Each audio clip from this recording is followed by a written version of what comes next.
everybody. You are with us here on Lights Out Sports. Myself, Mike Valentine, and the guy that's got a little space between us today is my buddy Cheese. Now, we're going to leave this space here for just a second as an honor, because we're going to have a very special guest with us here in a moment, and his face will be popping up there in that space here in just a few moments. We'll get to him here shortly. First, let's make sure everybody knows that we are live. Right there it is. All right, Cheese, I haven't seen you in, I don't know, a few days. How you been, buddy? I know you're in a different location, I thought, but it looks like you're in the same location. What's going on there? Yep, just still in Houston. So, yep. Still in Houston. All right, here we go. Already got the comments up. I don't know. Everything is good, right, Cheese? Absolutely everything. Things good. It's that time of year. Things are good. Well, it's Christmas Eve. It's Christmas Eve. Yes. Yes. The only thing that's not good is probably, DK Metcalf and the Pittsburgh Steelers. Other than that, everything is good. And by the way, if you haven't seen it yet, our buddy Cheese has got a brand new video up about that over on his channel. Go ahead and plug it right away, man. Come on. It's at Football with Cheese. Cheese is spelled Cheez. And yeah, make sure you subscribe. Got a video on how stupid DK Metcalf was and how he may have ruined the Steelers season. All right. So, as we're talking about subscribing and thumbs up and make sure you hit the bell for notifications and all of that stuff, you can do that right here. I mean, we're not to Cheese level yet. Lights Out Sports over on YouTube is getting close to 100 subscribers, but somebody on this screen is getting close to 1,000 over on his channel. So, yeah, he's a little ahead of us right now, but we'll try to catch up. We'll try to catch up. Okay, buddy.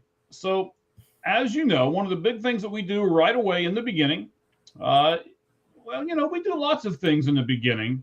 Here I am clicking on all these buttons and everything else, trying to get everything situated here. But one of the bigger things we're going to do here in a second is we're going to do, of course, the walk-up music, and then followed by the 5 Flamin' 5 in 5.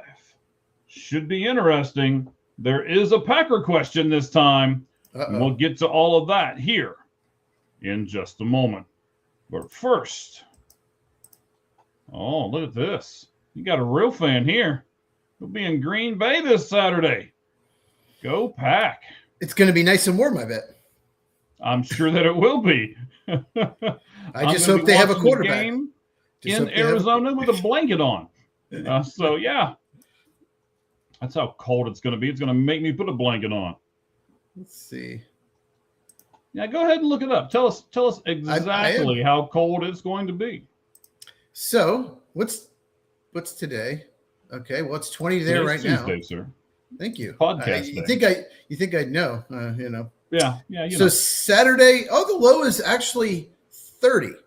The low, so that's like 70 degrees for me. But Sunday night, the game's Saturday night, not Sunday. Sunday night, the low is 9. So they lucked out with the temperature. They picked when they got flexed to Peacock only Saturday night, pissing off a lot of people. Yeah, I'm good. I got Peacock. We'll still be able to watch it. I'll watch it. Right? Oh man, I'm just waiting for you to show me your Peacock. Anyway, yes. No. No. Too far. Anyway, what we got next? Well, I'll tell you what's next. The walk-up music. Let's do that before we get this show off the rails too much. Are you ready? Go. 20 seconds start now.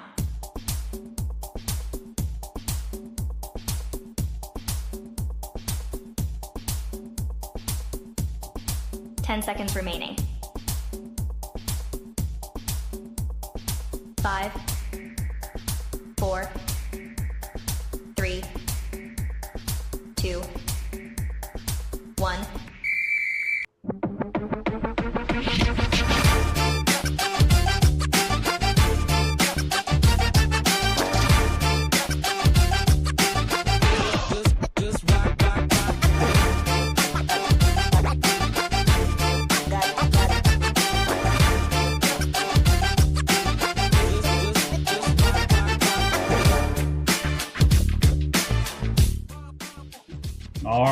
We've got a ton of stuff to get to here on this edition of the Lights Out Sports Podcast. It's going to be a special edition. As you can probably see, you're like, what is that huge space between those two? Are they mad at each other? No, we're not mad at each other. What? So we're leaving this big space in the middle for our guy with a big ego. We'll introduce him in a few moments. We'll bring him up as soon as we're done with the Five Flamin' Five in 5. We are going to do lots of different things today. Of course, we always do all kinds of stuff. And yes, I was trying to get it, and then, there was this problem over here. So we'll just go back to this. I'll explain it to you later. But we're going to look a lot about MLB. We're going to start off after the Five Flamin' 5 and 5 with the MLB segment for a change. We're really going to change it up. The NFL segment will be after that, and then we will conclude everything today with the college football spread offense, and I guarantee you guys will want to stay around for that. Then, if that isn't good enough for you, we'll go back to the NFL for our lights out list, of course, our version of the top 10, and we'll give you that after everything is said and done. Before we go off the air, Cheese, I'm really excited to do the top 10 NFL rookies. How about you? I am too. It got kind of tough there because I had about 17 names written down originally, but I had to cut it to 10. So, yeah, I'm sure our list will be very different. They always are. They always are. You're right about that. All right. So we got a couple of different things. Let's show them up here on the sides. There we go. Hello. How you doing? Hi. Yes. And Hi. Another high. Okay. We appreciate all the highs and the lows. We're good with that. I like the highs better. Do you like the highs better? Okay. Someone should just post low. That's just the comment's just low. Maybe. We'll see if somebody does it, but I doubt it very seriously, all right? Okay, so before we get going too far, let's get into our Five Flamin' 5 and 5. Of course, if you are new, here's what's about to happen. Poor Cheese over there getting himself ready, stretching himself out. He is going to have 5 questions. He's going to have a timer that has 5 minutes. And if he gets all 5 questions in those 5 minutes, then he won't burst into flames. But if he doesn't, something catastrophic is going to happen.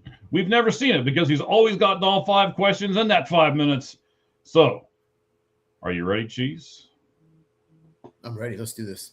All right, I'm ready. Let's do this, he says. So, the flames will pop up on the screen, and the timer will begin when I finish reading the first question. Here we go.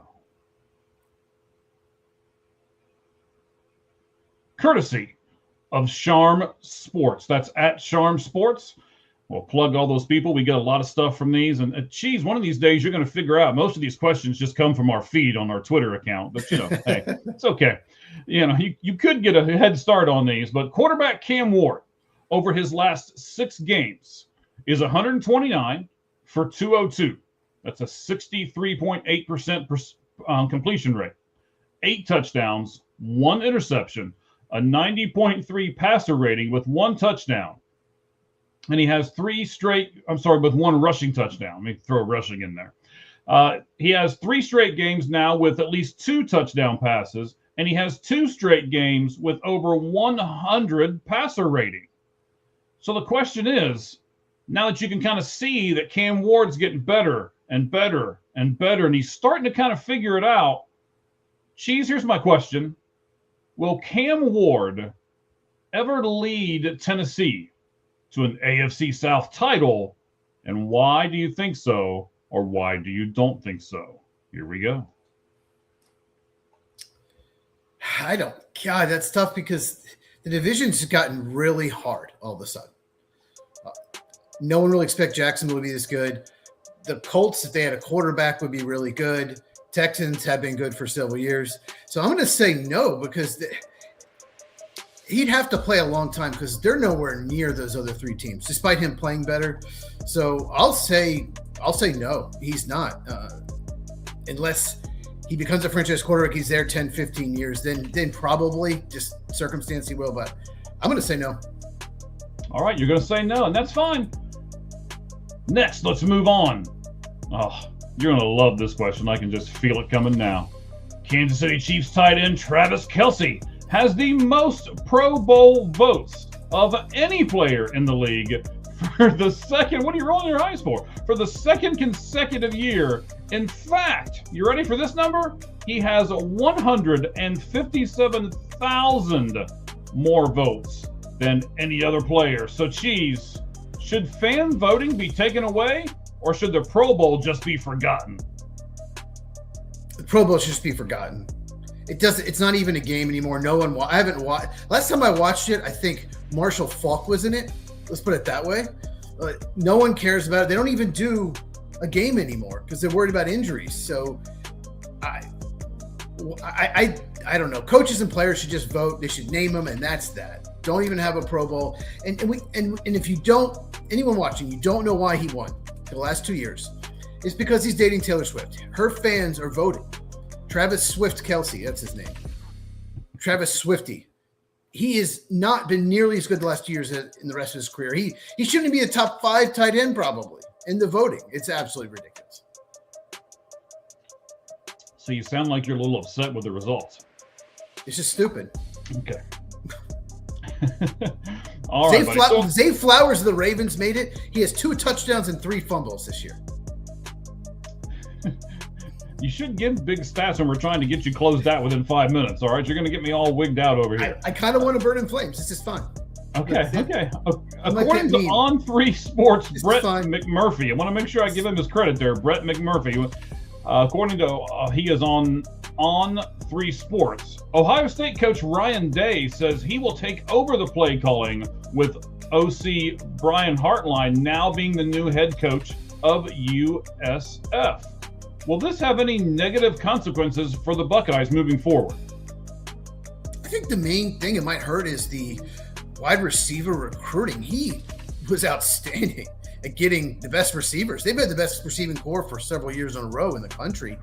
So that's what my reaction to that was, is it going to hurt the wide receiver recruiting? I don't know. I don't know much about Ryan Day's play calling, but I can't imagine it would be like just big drop off. The only thing it might hurt is Day. It might, a lot of times when you're doing the play calls, it takes away from coaching decisions late in games, especially distracts. So I don't think it'll be a big deal though.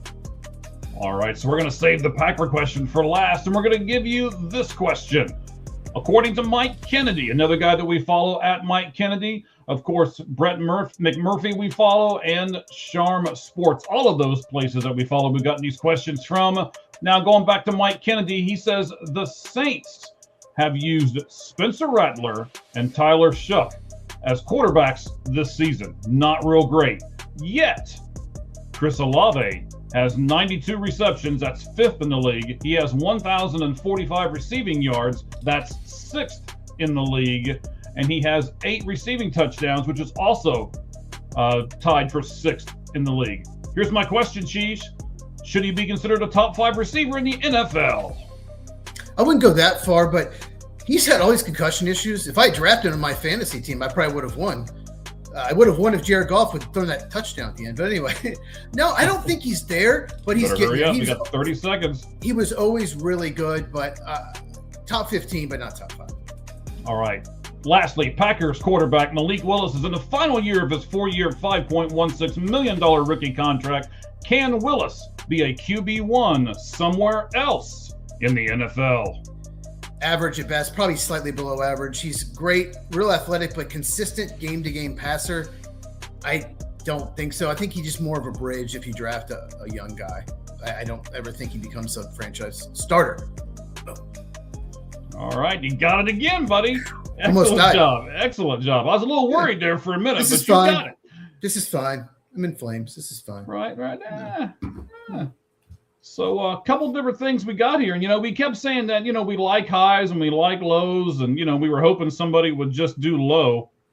Thanks, Ricky. We appreciate it. He got us there. There we go. Low.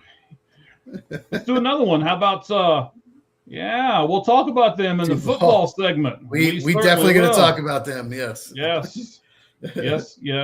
Yes. All right. So let's get out of there a little bit, get off of that. now that we've done the 5 Flamin' 5 and 5, I promised that we would be able to bring up our special guest. And we are going to do that right now. Ladies and gentlemen, from the Red Hot Reds Sports Podcast right here on All Gloves Off Sports Media, welcome, Ricky Logan. Hey, what's going on, fellas? Hey, not a whole lot, brother. How about you? Not a whole lot. Merry Christmas. Well, Merry Christmas to you. Thank you very much. We haven't said that to any of, to each Happy other Festivus. or anything like that. So Happy Festivus holidays for the rest of us. All right, Ricky. So I know you're over there on your own, doing your own thing. Tell us a little bit about you, about Roger, and the Red Hot Reds Sports Podcast, bud. Yeah, Roger and I host the Red Hot Reds podcast. We talk Reds baseball, minor league baseball. If any guys are in any winter leagues, we really dive deep into the prospects. I think that's kind of a forgotten territory when it comes to team podcasting, I guess, especially with baseball, because there's so many different levels with it. And then I write for Sports Illustrated over at CincinnatiRedsTalk.com. I do a lot of minor league content on there. Any news that anybody else can't really get to, I'll get on there too as well. But other than that, just trying to stay busy. All right. Now I don't know about this, buddy, because nobody said for you to brag about how you're writing and everything else. All I said was, Red Hot Reds podcast, man. Don't be jumping ahead here, okay? This isn't a crazy show like over there, the Red Hot Reds or anything, right? Yeah, I'm not sure what all of that is, but I don't know. A lot of highs. I guess. A lot of highs. All right, so we're jumping here to our baseball topic, but we can't do that before we give us the good music, right? So that's the first thing we got to do. Let's do the music and let's make it official by changing the background so that we can now jump into MLB 4-Pitch Talk.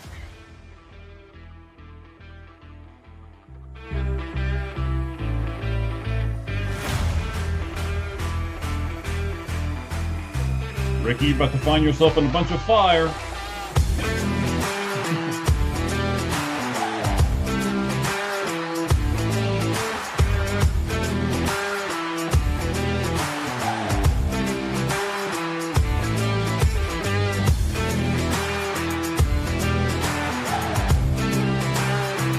All right, there we go. Let's reduce that down a little bit into the background as we fade off into it. We love to call this show the Lights Out Sports Podcast, and we like to call this segment the MLB 4-Pitch Talk. And I know you guys are like, wait a minute. We never start off with baseball first. That's right. But today's a special day because we've got our buddy Ricky Logan with us from the Red Hot Reds Podcast. He's going to add a lot to our MLB 4-Pitch Talk. And here we go, gentlemen. Question number 1. Which of these 4 is the biggest move for the receiving team? So the team that gets the player, which one of these is the biggest for that team? A, Jeff McNeil going to the A's. B, the Red Sox in their trade for Wilson Contreras, where they received $8 million as well. The Orioles trade for Shane Baz, or the Pirates trade for Brandon Lowe. All right, let me give these 4 to you again. Ricky, since you're the guest, I'll start with you, and I'll ask you which one of these 4 is the biggest move for the team receiving the player. So is this the biggest move for the A's as they receive Jeff McNeil, for the Red Sox as they get Wilson Contreras, for the Orioles getting Shane Baz, or for the Pirates getting Brandon Lowe? So which one, buddy, do you think is the most out of those 4? Originally, I was going to go with the Orioles because of how much they've added to their lineup. And now that they're adding a possible number 3 starter to their rotation. But I've had a sneaky hot take that the Pirates could be really a strong consideration for the playoffs next season with the moves that they've been aggressive trying to get and the moves that they've made so far. So Brandon Lowe is an all-star. He's really, really good player. there's not a whole lot of negatives. I was rumors about the Reds potentially being involved in trades for him. Mhm. And the sneaky part of the deal is Jake Magnum, that they got the prospect as well. He was a rookie last year. He had 296, 18 doubles, 40 RBIs, and 27 stolen bases. So adding that to Brian Reynolds and O'Neal Cruz, if he can put it together, and their catcher, and who's Henry Davis, their former #1 overall pick. Yep. And you have the reigning Cy Young winner and another really good frontline starter. Like they have all the pieces if they can just somehow put it together. I really like the Pirates trade a lot. All right. So, Cheese, do you need those 4 given to you again, buddy, or do you know which one you're going to choose? I'm definitely not picking Wilson Contreras, that's for sure. No, I'm going to go with Brandon Lowe as well. Shane Baz, they just way overpaid for him, in my opinion. They paid on like maybe his talent, but not his production. So good move for the Rays. But the Pirates needed power. They needed left-handed power, and they've got that. The only weakness Lowe has, to me, is just he don't walk enough. He has a low walk rate, but yeah, the Pirates have improved their left-handed power tremendously this offseason. So they should score a lot more runs. There were games they just could not score runs, and I agree with Ricky. They're going to be better. And one of the reasons they're going to be better is because the Cardinals are going to suck. So they get to play the Cardinals 12 times. All right. Well, I might surprise both of you because I am not going with that. Man, I'm going to applaud the Oakland A's for a change. And I'm not sure if I've ever said that on any podcast I've ever been on in my life. But I like what they're doing here. They bring in a veteran guy, number one. Number two, they bring in a guy. That team has got lots of power, with Brett Rooker and you got some of the kids that they've got with a bunch of power. And McNeil is going to be the perfect guy to put at second base for them and to put probably second in the lineup as well, being able to get on in front of those big boppers. And they're starting to do an actual lineup. I have toyed with the idea before, Cheese and Ricky both, of kind of doing something like that on one of these shows. Like, okay, how do you build a lineup? Let's do it and look at it from a general manager perspective or from a manager perspective and build a lineup. Man, with what the A's are doing right now, they're building themselves a really good lineup. And Jeff McNeil is going to be a big part of that, actually. So I'm going to applaud the Oakland A's. Nick Kurtz might be one of the best hitters in baseball, period. And he's a rookie. He's incredible. So, yeah. He's just going to get better. Lawrence Butler as well. He's a stud outfielder. Yep. Hit 4 home runs against the Reds 2024 season. He hit 3 in one game. You're not going to forget that. Got to get a Reds plug in there somehow, don't you? I have to. I even like their catcher, Shea Langeliers, as well. Then you got Tyler. And, what is it? What's his name? Tyler name? Swordstrom. There you go. I was going to say Stevenson, but I knew that wasn't right, and I don't want to give your Reds another plug, for God's sake. And the other rookie they had. Former Red Austin Wynns.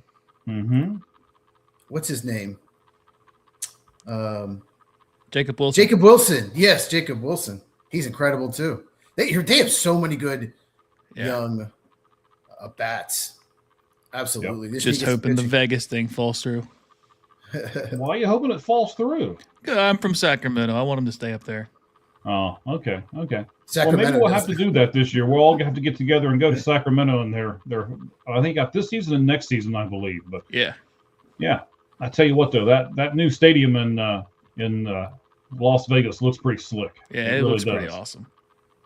So I want to go there too when it gets done. But anyway, so we talked about the biggest move. So like when you snatch the guy off of free agency, let's talk about most important signings here. We'll give you 4 of those, and we'll look and see which one you guys think is the most important there as well. So is the most important signing Luke Weaver, $22 million 2-year deal with the Mets. The Mariners signing Rob Refsnyder, and all these have happened in like the last week, to a 1-year, $6.5 million contract, and he also has the contract with $250,000 in incentives. The Padres have signed Sung Mun Song, I believe is how you say it, to a 4-year, $15 million contract. And then, of course, the White Sox signing of Oh my gosh. Here we go. Munetaka Murakami. Makanama. Munetaka Murakami. Yeah, Murakami, that. Yeah, that. Good job, Ricky. I tried. I'm not even going to read these back because I don't think I can pronounce half the people that are on this list. So we got Luke, you got Rob, you got Sung, and you got the other guy. Yeah, that guy. Ricky, I'm going to start with you again since you're the guest. We'll give you both questions in the beginning. Which one do you think is the most important as far as signings for these clubs? I think I'm gonna lean towards the Mariners signing Rob Refsnyder. A good right-handed hitter against lefties. They ended up keeping Naylor. I think there's still potential for them to bring back Suarez, although I haven't heard any rumors about where he's even leaning towards or what his contract looks like. But you take a team that struggled. If they did struggle at anything, it was probably that category. They have really good pitching. They've got arguably, I think, what should have been the MVP in Cal Raleigh. And you added Naylor at the deadline. They extended him. You know, I think adding Refsnyder for this 1-year deal, I think it's a really good pickup for them. I think that's probably, in my opinion, the most important one. I was thinking Luke Weaver, but the Mets have this weird trend of just signing former Yankees. Like it's like they go get Juan Soto, they go get now him. It's weird. But yeah, I like Rob Refsnyder. Yeah, and he's great against lefties off the bench. So yeah, to be honest, I'll give your Reds a plug here. I was hoping the Reds were going to sign Refsnyder because I thought maybe he would be a cheap enough guy to where they can kind of plug him as their 4th, 5th outfielder. He's not a line drive hitter. He doesn't fit Nick Krall's mold. Oh, here we go. Okay, so Cheese, I don't know if you listen to the podcast a whole lot over there, but that's a shot. That's a shot. So you know, across you gotta the have bows good there. at bats and line drive approach. You'll hit 25 home runs if you do that. Right. We can't be doing that. Although no one's done that in the last 3 years. That's because Ellie was hurt. You know, he played with a strained quad for like half the season. Ellie's the only player in the last 3 years to have 25 home runs, and he hit exactly 25 2 years ago. All right. So, Cheese, I'm going to pose the same question. Which one's the most important? Weaver, Refsnyder, Sung, or the guy from Japan? That's funny. I wanted the Braves to sign Refsnyder and trade Profar and platoon him with what's the left-hander they just signed? He's like the grandson of a famous player. I can't. Yastrzemski. Yeah. I was hoping that the Braves would sign him, but yeah, get Profar out of there. But anyway, but I'm going to go with Murakami just because he was projected to get over $100 million. He is one of the best hitters in Japan. I think there are two things that scare teams off: is he has a really high strikeout rate, and it's probably a first base DH only. He played third base in Japan, but apparently was bad. So the White Sox, 2 years, $34 million, have a chance. I mean, he could absolutely rake, and he's only 25, I believe. So they may have gotten the steal of the offseason. If he just eats, they could either extend him, or if they're terrible, which they probably will be, they could probably get a ton for him in a trade. So that is definitely 2 years, $34 million for his upside. I think it was a tremendous move. I got to go with something different. I can't go with either one of those two, but I'm gonna go with our Padres guys over there. I like this. I'm probably gonna butcher his name, but I like the Sung Mun Song contract mainly because of its length and its cost. It's only 4 years, $15 million. He hit really well over in. Should have hit the wrong button. It scared me for a second. I thought I lost everything. So he hit really well over in, I believe it was the Korean League. I had some notes pulled up, and I don't know, they fell on the floor or something. I don't know. I'm all miscombobulated over here today. But the contract is the big thing. I mean, none of these other contracts even came close. Luke Weaver's going to sign for 2 and 22, and they got a really good infielder for a nice, cheaper 4-year contract. So I'll give it to San Diego. I don't think a lot of people saw that coming, but I think that could really pay dividends for them down the road. Let's move on to our third question here. And I'm going to ask Cheese first because I kind of already know what his reaction is going to be here. We've talked about this a little bit in the past. Ricky, I'm going to tell you, you've got to come in strong on this one. Cheese, are you excited for the World Baseball Classic? No, not at all. It's stupid. Wow. Ricky, can you bail us out of this hole, please? I am very excited about the World Baseball Classic. Would you like to elaborate, or are we just going to sound like just a bunch of puds over here? I mean, what are we doing here, guys? No, it's the Olympics for baseball is what it is. You put the best players in the world against each other in a short little tournament, and you're playing for your colors, and that would be like, it's nothing like the Pro Bowl in the NFL. There's really no other event in any pro sports that really compares, other than what the NBA used to have with the rookies, where it was like the USA versus world. But this is totally different. I love it. If you would have had Roger on, he'd be even more excited.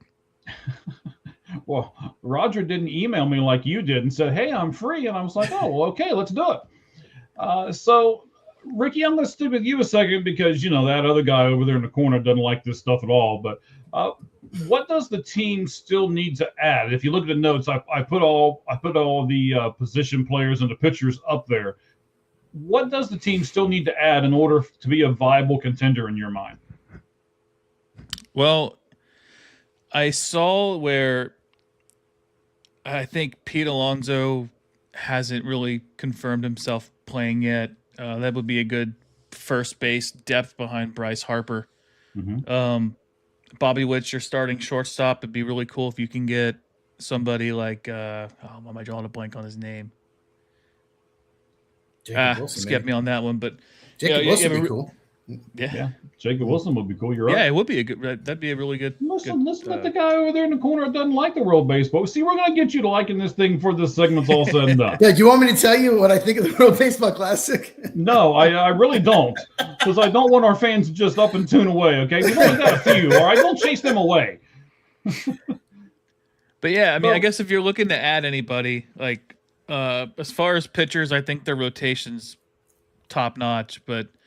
If you could add a guy like Hunter Green or somebody of that caliber as well, but I know Jacob deGrom's probably not going to play. He's coming off a couple Tommy Johns. Mm-hmm. Hunter Green probably not going to do it just because of the recent injury history with him. And Mike Trout, I know he struggled with health over his career, but he is still one of the greatest players of our generation right now. And I think he would just enjoy playing for the colors as well.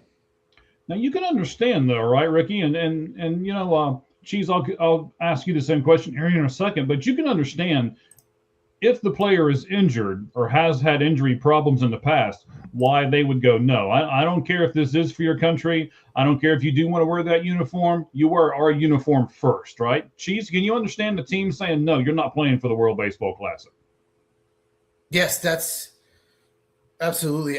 If I owned a team or as a manager of a team, I wouldn't want any of my players there. I want them in spring training. I want, especially the pitchers, I want them controlled. I want them building their arms up as they go. I don't think it's like the Olympics personally. I think it happens before the season. So USA probably, I don't even know if they've ever won, probably will never win because it's just before the season. They're not in shape, like baseball shape yet. So I think it's stupid. I care about Major League Baseball. I care about winning World Series. I just don't think it's worth it. And I have not. Last time I watched it, Javi Baez was playing for Puerto Rico. He was still a Cub. And I got about 3 or 4 innings in. I watched it to watch Javi. And I was like, why am I doing this? And I turned it off. I haven't watched it since. So here's somebody that agrees with you. Sam, 9010, says the World Baseball Classic has got to go. So you're not the only one, Cheese. You're just the loudest one. That's all. So the U.S. has won. They won in 2017. Yeah, so take that, Cheese. Well, I wouldn't know. I don't watch it. Japan won in 2006, 2009, and the last one in 23. It's because I think it's the middle of their season, right? It's close. Well, so how I view it is if your player can ramp up pre-spring training, I think you can go into the season hot, but you run the risk of cooling down at the end of the year faster. But Which hurts I think your team instead of, who cares about the baseball classic if it hurts your team, right? yeah. But I love it. I like it. It's a short event. It's only a few days. It's not like it's a month. But Yeah, it goes from March the 5th to March the 17th this year. Don't you think that gives Japan an advantage? Their season's going, they're just in rhythm. Like especially some of these bats, it takes some people like they don't need hit till like May or June. So I just think it's a huge advantage for Japan. So I think the timing of it. I mean, Major League Baseball would never do this, but it'd be better for baseball if they just like started like June 1st and did it then. So Roger and I had a take at the end of our last episode where we had mentioned doing the World Baseball Classic either during the All-Star break as like a week-long event instead of having like the All-Star game. Just give like the teams like 2 weeks off, have 1 week in there of games, and then you go back into the season. Or what he had mentioned was doing it after the World Series, immediately after the World Series.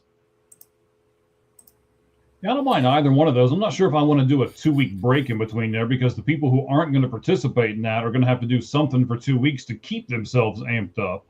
But I understand what he's talking about, and I kind of like the ending. But the problem is it's the World Baseball Classic, and it's not just the USA Baseball Classic. So we got to kind of compromise with everybody else. And right at the moment, it's not in the best interest for us, but it seems to be in the best interest for most of the other teams. So USA is just kind of compromised on that part. I agree. All right, let me go over the rosters here real fast. So you got Garrett Clevenger, Garrett Whitlock, Griffin Jacks, Mason Miller for your relievers. The starters are Chicago Cubs' own Matthew Boyd, Clay Holmes from the Mets. You got Nolan McLean from the Mets. You've got Joe Ryan from the Twins. Paul Skeens has said he's going to do it, and Tarek Skubal from the Detroit Tigers. Now, if you look at the hitters, no, go ahead. Having those two, that's really good. They're the two best pitchers in the world. So yeah, yeah, you can line them up pretty much with anybody. But you're also going to have Shohei. You're going to have some other really good pitchers on some other teams as well. But you got the Dodgers rotation pitching for Japan. Yeah, that's true. Yeah. So looking at the hitters, you got Kyle Schwarber as the DH from the Phillies. You got another Cub in outfielder Pete Crow Armstrong. Diamondback has put his name in there, outfielder Corbin Carroll. Then you've got Aaron Judge for the first time putting his name in the hat. You got Bobby Witt Jr. is going to be the starting shortstop. Gunnar Henderson will be at third base. Bryce Terang from the Brewers will be at second. Bryce Harper announced earlier today that he will play for the World Baseball Classic in the colors of the red, white, and blue at first base. And then you've got two catchers, Will Smith of the Dodgers and Cal Raleigh of the Seattle Mariners. So this leads me to my final question as we talk about the World Baseball Classic here. Ricky, I'll start with you. What player do you want to see on the WBC roster that's not there right now? If I'm going pitcher, just being a homer, I'm going to go Hunter Green for the Reds. And just for being the sake of the player, I'm going to go Mike Trout in the outfield. Okay. Cheese, what about you? What's the one player that might get you a little interested if he were to be in the World Baseball Classic this year? Julio Franco. That would probably get people interested, yes. Julio Franco, you went to school with him, Mike, so you know him pretty well. That's very true. He is old as well. Thanks for that one. You're welcome. Yeah, you're on point today, sir. I'll give you that. Okay. That's all. So here we go. We got Sam 910 who's chiming in with us. Thank you very much, buddy. And I agree. You remember this, right? They lost Edwin Diaz for the year in the World Baseball Classic to the Mets. Mm-hmm. What'd you say, Ricky? I'm sorry. He was celebrating. He wasn't even doing anything crazy. He was just celebrating. Yeah. What's wild about that injury. We'll keep going with Sam here for a minute. So that destroyed our season. He's talking about the Mets. I would agree. So then he's also going with you guys, Ricky. You and Roger over on the Red Hot Reds podcast saying he'd rather have it during the All-Star break. I think you could find a way to do it. You could find a way to either have the teams keep their players that aren't in the All-Star game ramped up, or you treat it like just give them a break, and then maybe they come back. It'd be like a true all-star break instead of like a weekend. All right. Is it every 4 years, the Classic? The last one was in 23. I think it's every 3 years. Okay. So I thought it was three. Okay. Three. Okay. Yeah, I mean, doing a break in those seasons just once every 3 years, I don't think that's a big deal. I think some of the players are like it. If they get even just a week and a half off, they can actually go on a vacation. I think more players would volunteer for the Classic as well because they'd want to stay ramped up. Yeah, and I think some players, let's say you play for the Reds, but you live somewhere else in the off season. By the time you fly, on Sunday and then you basically turn around, come back 3 days later. So yeah. Yeah, so now there you go, Cheese. That he's also with you. He can get rid of it entirely, and then he throws this out here, and I'll put this on the screen, and then we can talk about this for a second. Here, Sam 910 or 9010 is throwing some good ideas out here for us today. How about this one? Let the old timers play the World Baseball Classic. We saw the Yankees. We saw the Yankees. Yes, with they had their old timers game, and Mariano Rivera tore his Achilles. I don't want to see it. I didn't know that. I would love to see so Barry Bonds at 53 years old just launching nukes. But hey, knuckleball pitchers still probably effective at 7 R.A. years old. Dickey would probably still be elite. Yeah. Yep, I bet you're right. And then, I'm thinking Ken Griffey Jr. could still hit. And I mean, there would be a few people that I wouldn't mind. Chipper, right? What about Chipper? I bet Frank Thomas could still hit it 450 feet. Ozzie Guillen going to be the manager. There you go. Ozzie Guillen will be the manager. Ozzie Guillen and Joe Torre. There we go. Tony La Russa. Uh-huh. Yeah, we'll really brush off the cobwebs and we'll bring some of those guys back. So Jim Leland. And he's got to have the cigarette too. Smoke them if you got them. All right, so I also wanted to look at a few things in the Central Division. Ricky and I are pretty big Reds fans, and if you guys don't know, Cheese is a pretty good Chicago Cubs fan. Now, they signed a catcher today, Betancourt. That really doesn't mean a whole lot, so we won't necessarily talk about that.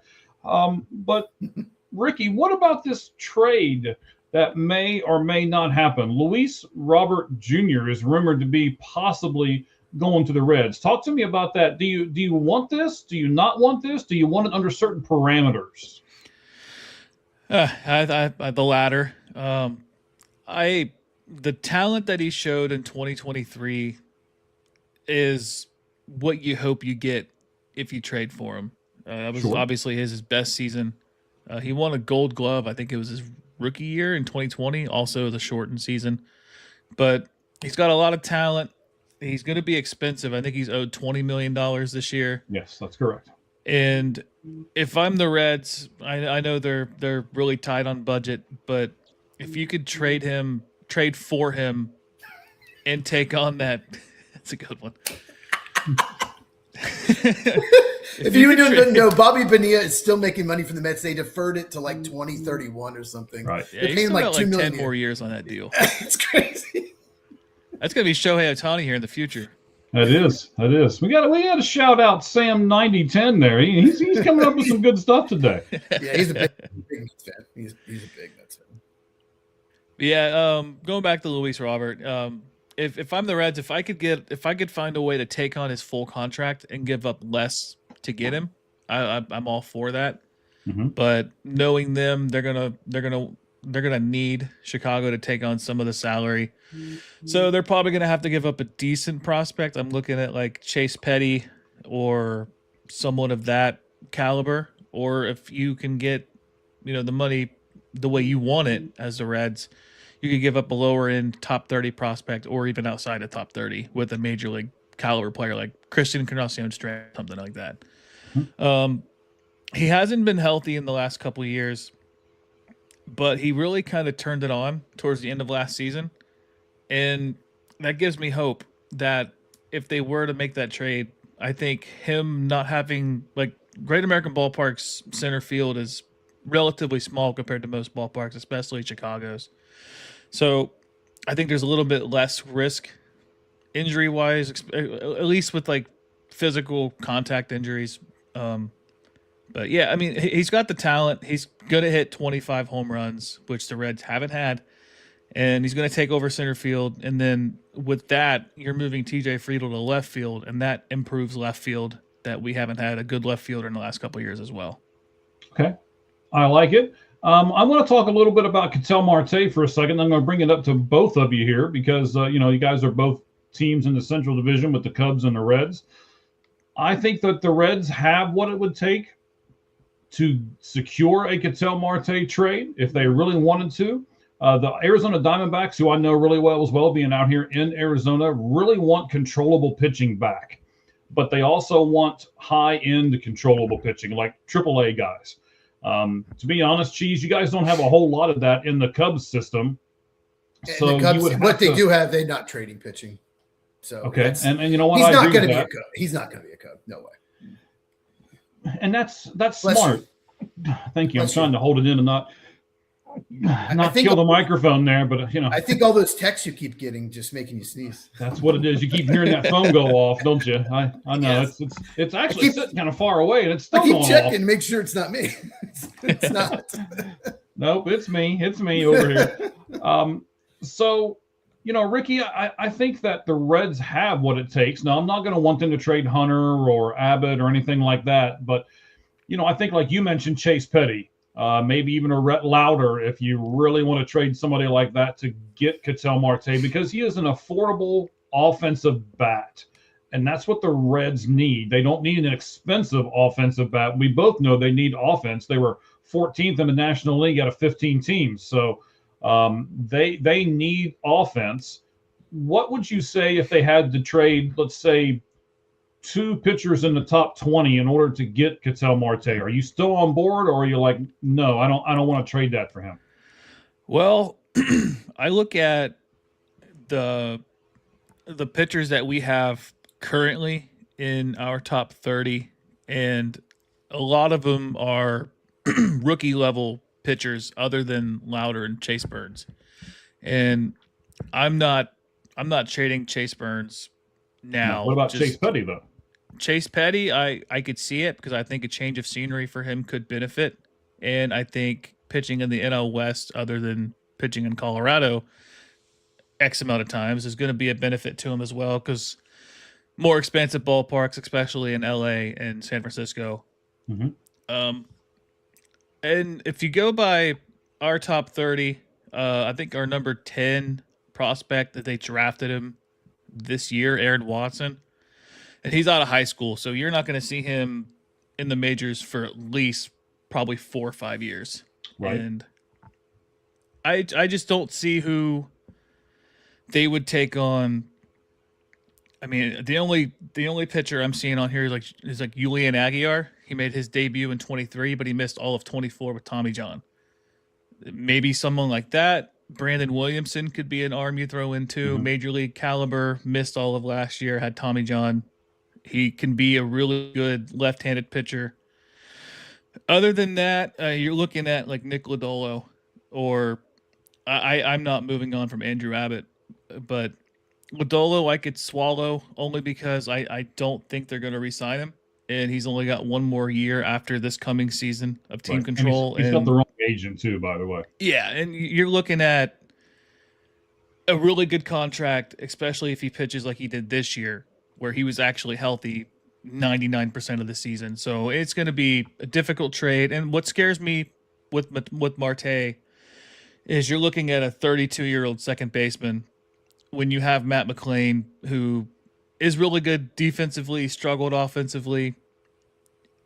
I guess you can move him to center field if you're not going to trade for Luis Robert, but I would love the production of Ketel Marte. I just don't see the Reds giving up the prospects to get him. Okay. I mean, you could do Aguilar, you could do a Chase Petty. You could also even do somebody like Graham Ashcraft or somebody like that in the bullpen, which, the Diamondbacks need their bullpen help as well. So, Cheese, I want to move this over to you. Nico Horner is a really good second baseman. Talk to me about what you would you include, and would you be okay including Nico Horner in a Ketel Marte trade if it were to come to fruition, which we probably don't think it will, but if it would, what's the difference between the Cubs, Nico Horner, and the Diamondbacks with Ketel Marte? The Cubs need a middle or a bat. They use Carson Kelly as their cleanup hitter more than anyone else last year, something like that. Yeah. That's not good. They really need that guy that can, hit 30 homers or whatever. Right. But Ketel Marte, he's just on a different level with the bat. I mean, twice he's just about been a 7-win player. Mm-hmm. He's very different. Nico Horner doesn't hit for power, but he hits for average. He's clutch, and he's won 2 Gold Gloves. He's elite defensive second baseman. I would prefer just try to extend Nico Horner. If you can extend him, I could see them listening for a trade. You don't want to just let him go for nothing. But I don't think a trade happens, because even if you trade Nico Horner for Marte, like you said, they're going to want like Jackson Wiggins or some, and they're not going to trade him. He's like if they're top 10 prospects, the only one that's a pitcher is Jackson Wiggins. They have no other. They love going bats early in the draft. So, and international signings. So they don't have the pitching to trade at all. If they're doing a trade, they're going to trade bats. They're going to trade like a Kevin Alcantara or Jefferson Rojas or someone like that. Mm-hmm. So who are very good players. I mean, let's not knock the Cubs for those guys, right? They're not top 50 prospects. They're not blue chip prospects. They're good prospects, mm-hmm. But they're not like blue chip prospects. So What do you think about Brandon Birdsell? He was barely pitched last year. He's been injured. I think they would include him possibly. He probably was a top 10 prospect last year, but he's been hurt. I don't think he's got more than like number 4 starter, and maybe number 3 or 4, more of a number 4 starter. So I don't think that would be enough to include him. But he's just got to be healthy. He barely pitched last year. All right. I was just going through your top 30 just to see, just throwing out names. I was going to say, listen, look at Ricky throwing out guys from the Cubs over here. Give me someone else. Grant Kipp. Grant Kipp is I believe he's the Yale pitcher. No. Is that? He's in Double-A currently. He's probably going to start in Triple-A. Was he the Yale guy? Does it say there? They had an undrafted free agent from Yale that ended up just like being amazing in the lower level minors. Let me see. I'll get his bio here. We're doing the Chicago Cubs prospects here all of a sudden. We could do this forever, so yeah. Right? We really could. I mean, I know the Diamondback system and the Red system really well. I know Ricky knows the Red system better than I do. And then I know Cheese knows the He is the Yale guy, by the way. He is the Yale guy. Yeah, he was undrafted and just 6'6", 220. Yeah, and just goes to rookie ball in like low A. They had low A at the time, and just was unbelievable and became a prospect. So he actually, a lot of Cubs writers thought he was going to be plucked in the Rule 5 draft. They were lucky that they left him, that no one plucked him. So, but he will have to be added to the 40-man roster next year if he has a good year. All right, Sam, I see your take over here. Give me a minute. Well, we will get to it. I know it's a different topic. It is still a baseball topic. We'll throw it at our guys here in just a second. But let me wrap up the Central by asking this. The Pirates are making moves. We already talked about Brandon Lowe, right? Or I think that's actually Lau, but however you say it. And then they also just signed Ryan O'Hearn today to a 2-year contract. So here's what I want. I want to know who's going to finish last in the National League Central this year. Are the Pirates still going to finish last? Or are the St. Louis Cardinals going to take that mantra with trading all their people away? Cheese, I'll start with you. Who's going to finish last in the National League Central? So we do it together. He's over here counting down. We can do it together. On 0 or on 3? On 3. Okay. Cardinals. I hope it's the Brewers. I hope it's the Brewers too. I'm tired of their voodoo magic. No, the Cardinals are going to stink. They're still trying to trade away even more players. They should have done a rebuild 2 years ago. They're not very good with these players, so I think it's going to be significant. Look, let's be honest. Brewers, Cubs, Reds all made the postseason. Pirates are much improved, so they could be way behind anyone else. Well, but it's also got the possibility to be a really interesting division if it keeps going like it's going here with the Pirates signing some people, what if the Reds do trade for Luis Robert Jr. or Ketel Marte or somebody? And man, it's really got the magic there because the Cubs lost Tucker, and are they going to replace him with another bat? And then there's some interesting things happening. The Brewers look like they're probably going to trade one of their starters, so everybody's going to kind of come up. Some people are going to come up, some are going to come down, and everybody's just going to kind of meet in the middle there. So it could be a really interesting season for the National League Central. Let's go with Sam 910 real quick here. He's asking a very long question. He's gone to the me school of asking questions here. So different topic, but now that we are outside of the steroid era, which I'm not sure if we are, but okay, we'll go with it, is 500 home runs still enough for the Hall of Fame? If yes, when Stanton hits 500 in a couple years from now, does he belong in the Hall of Fame? So I guess the question is more of, does Stanton belong in the Hall of Fame when he hits his 500th or greater home run? Cheese, what do you think? Stanton in the Hall of Fame after 500 home runs? I have a Mike Stanton baseball card somewhere, by the way. He went by Mike Stanton when he came up. I have it somewhere in a box, but he's tough. He was so good when he was with Florida or Miami. They changed to Miami. He was so good. He's just been injured. He just hasn't been nearly as good. Oh, man. He has 453 home runs. That is tough. I mean, if he hits 500, I guess he's probably going to get there, but I don't think he'll be first ballot. Ricky? Yeah, I want to throw another name out for you, too. Just to be a throwback Reds. Adam Dunn hit 462 home runs. And he was your prototypical 3 outcome guy. Home run, strikeout. Maybe walked, but it was a lot of intentional walks. He led the league in strikeouts, believe it or not, only 4 times. So everyone says he's a strikeout guy, he's terrible, but he only led the league in strikeouts 4 times. I mean, he's not Joey Gallo, but he's pretty close. No, but he's got a career. To me, Adam Dunn. I'll get to Stanton here in a second. I'm going to get to my Adam Dunn take. Adam Dunn is a career 124 OPS plus, which OPS plus 100 your baseline. He was over his career 24% above league average as a hitter. Kind of underrated. I don't think he gets talked about as much. And getting that close to 500 home runs for Dunn. I mean, you could make the argument, but he's not going to be a Hall of Fame. He's a Hall of Very Good. I don't know if you guys follow that Twitter page or Instagram page. The Hall of Very Good's a very good page to follow. I'll shout them out. But yeah, Giancarlo Stanton. I believe it or not, I have 2 jerseys that are non-Reds players. I have a Giancarlo Stanton jersey from when they turned to Miami, and I have a Mike Trout jersey.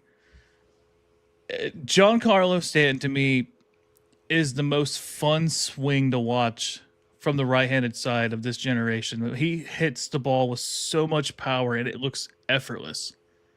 I think with the steroid era, I mean, you could kind of say it kind of closed out for the majority around 2009-ish. You still had some guys here and there testing positive, like A-Rod a couple times. Robinson Cano tested positive.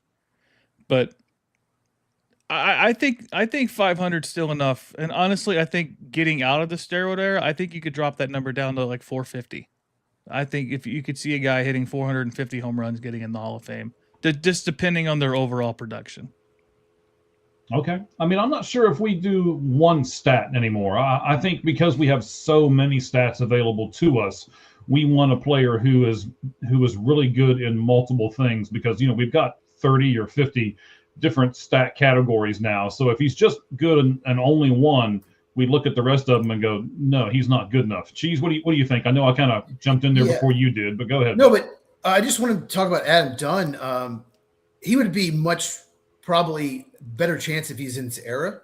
Yeah, because if he was in today's era, he'd be a top of the line contract guy. He would be getting. He'd be he's a similar player to Kyle Schwarber. Kyle Schwarber, yeah. He's very similar player, and now this era, with the DH in the National League, I mean, it's everything DH, about it, yeah, he would be thought of higher if he was in this era. And then another thing you mentioned a few minutes back. You said you don't want to trade Andrew Abbott. I would not trade Andrew Abbott if I were them because I watched him pitch, he played the Cubs twice this year, and they couldn't do anything in either game. I still remember. I'm like, who is this guy? They cannot hit him. He completely shut down the Cubs twice this year. So yeah, I would not trade him. He did kind of come out of nowhere. Nobody really saw him coming. I don't even think most Reds fans saw Andrew Abbott coming. I think it was a second round pick. He Yeah. was a reliever in college, so he didn't really start much. Yeah. Actually, I think it was 2022 he kind of transitioned into a starter. And 2023 is when he debuted, and I think in the summer around July, he debuted after Ellie did. And he had a career high in innings like halfway through the season. So he's had, like, notoriously, he's been a really fast starter. Like statistically wise, like his ERA has always been below 2 up until about July. And then when he hits that wall in August and September, his ERA balloons up to like 6. Well, this year he kept his ERA below 4 in August and September. So he figured it out stamina wise. All right, sounds good, Ricky. Now I know you don't have to go yet, because I can tell you we're going to transition here in a second into football, and the first couple of things are going to have to do with the Bengals. So if you want to hang tight, you can. I know you didn't get those notes because I only sent you mine, but it's up to you, buddy. I will tell all of our fans that are with us here, we're going to talk about the college football playoffs here when we get to our college football spread offense, so third segment. We're going to talk about James Madison. We're going to talk about Tulane. We're going to look at the upcoming bowl games that are coming up between now and the next time we do this podcast. And then we're also going to talk Notre Dame. So we're going to do all of that here in just a few moments as well. So, Ricky, man, we certainly appreciate you being on here. Before we wrap up the baseball stuff, though, you just had a podcast on Sunday. Tell us what you guys did on Sunday, because it was pretty interesting. I'm not going to tell you I watched all of it because I'd be a lie, but I watched most of it. Yeah, we broke down the top 10 moments of the Reds season. I've been kind of posting videos on X too, just kind of highlighting some things and projecting towards next year. I saw a tweet that our number one play was Noelvi Marte's basically season-saving catch against the Pirates, where he robbed a home run. It's funny, if he doesn't make that catch, they get swept by the Pirates and they don't make the playoffs. But someone had mentioned that, is that the greatest catch in Reds history? And I uploaded a Ryan Friel catch from like 2006 where he came out of nowhere. I don't know if you remember that catch, Mike, or He not. looked like Superman, right? Yeah, I mean, if StatCast was around in 2006, he probably had a catch probability of like 1%. Like it was, like I was at the game. It was unreal. But we broke down our top 10 moments. I can go through a couple of them. Terry Francona hit 2,000 wins as a manager. Ellie De La Cruz home run on the day his sister passed away.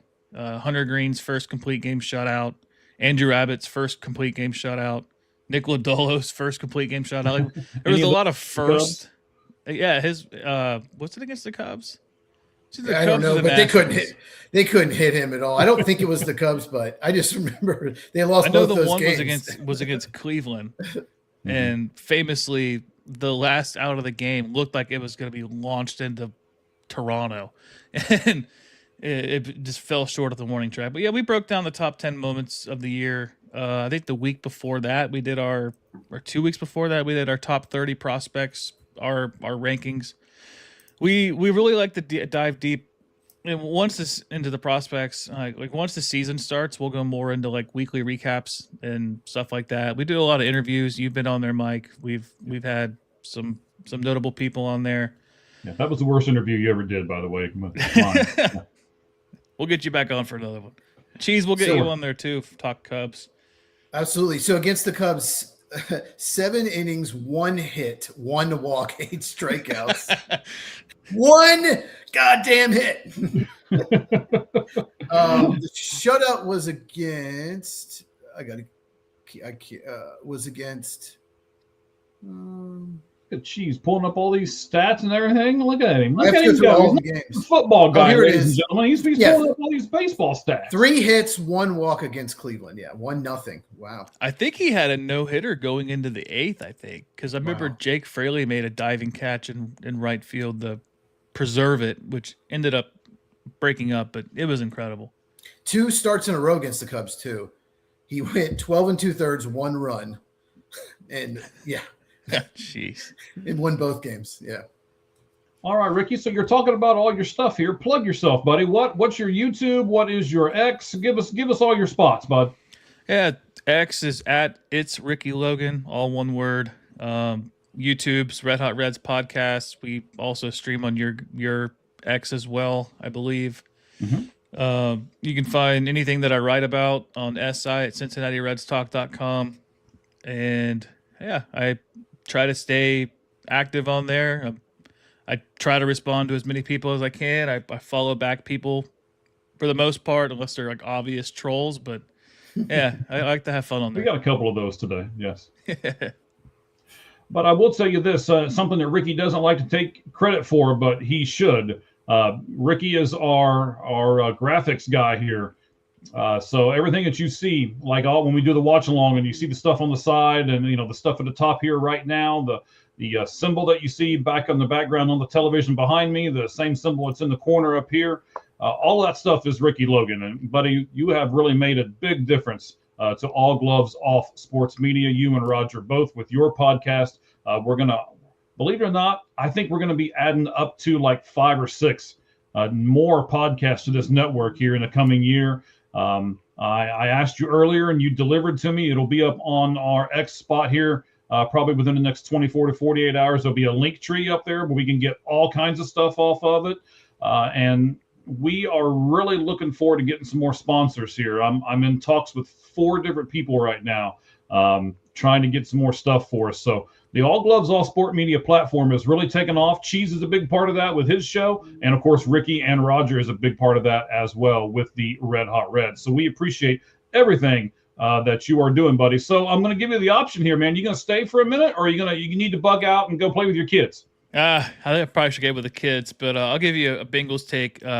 Sit Burrow the rest of the year, sit Chase the rest of the year, sit Higgins the rest of the year, tank for a draft pick because they're absolutely terrible at drafting past pick number 10. Okay. That's true. Fire Zach Taylor, fire Duke Tobin. we're actually going to talk about what we're going to talk about in a minute. I'm telling you, you should just hang out, man. But okay. Oh. I understand you got kids, you got a wife, you got stuff you got to go do, and he's in Cincinnati too, so his time frame's a little different than ours is. So Ricky, buddy, we appreciate you. Thank you very much for coming on. We'll have you on again real soon, and then Cheese and I will both be over there on the Red Hot Reds. We'll swap stuff back and forth, and we'll just promote the tar out of All Gloves Off Sports Media. Thank you, Ricky. Thanks, guys. All right, buddy. Later, man. All right, excellent job right there. That's Ricky Logan. He does a fantastic job with us. Let me click this thing a couple times and figure out which one of these. Nope, that was not it. Nope, that was not it. Figure out which one of these we want here. Oh, what happened there? Let's not do that. No. Okay, let's go with that one. That one looks fine right there. So, We'll go. all right, sir. Hey, doing a great job here and getting everything put together. It was a fantastic baseball segment, but we have to have all the football stuff. You want to wrap up anything baseball? You kind of look like you want to say something else. Am I interrupting you, buddy? No, you good? I got everything. Yep. All right. Let's go to football. Excellent. Let's go to the NFL with Cheese's segment. NFL 4 down territory.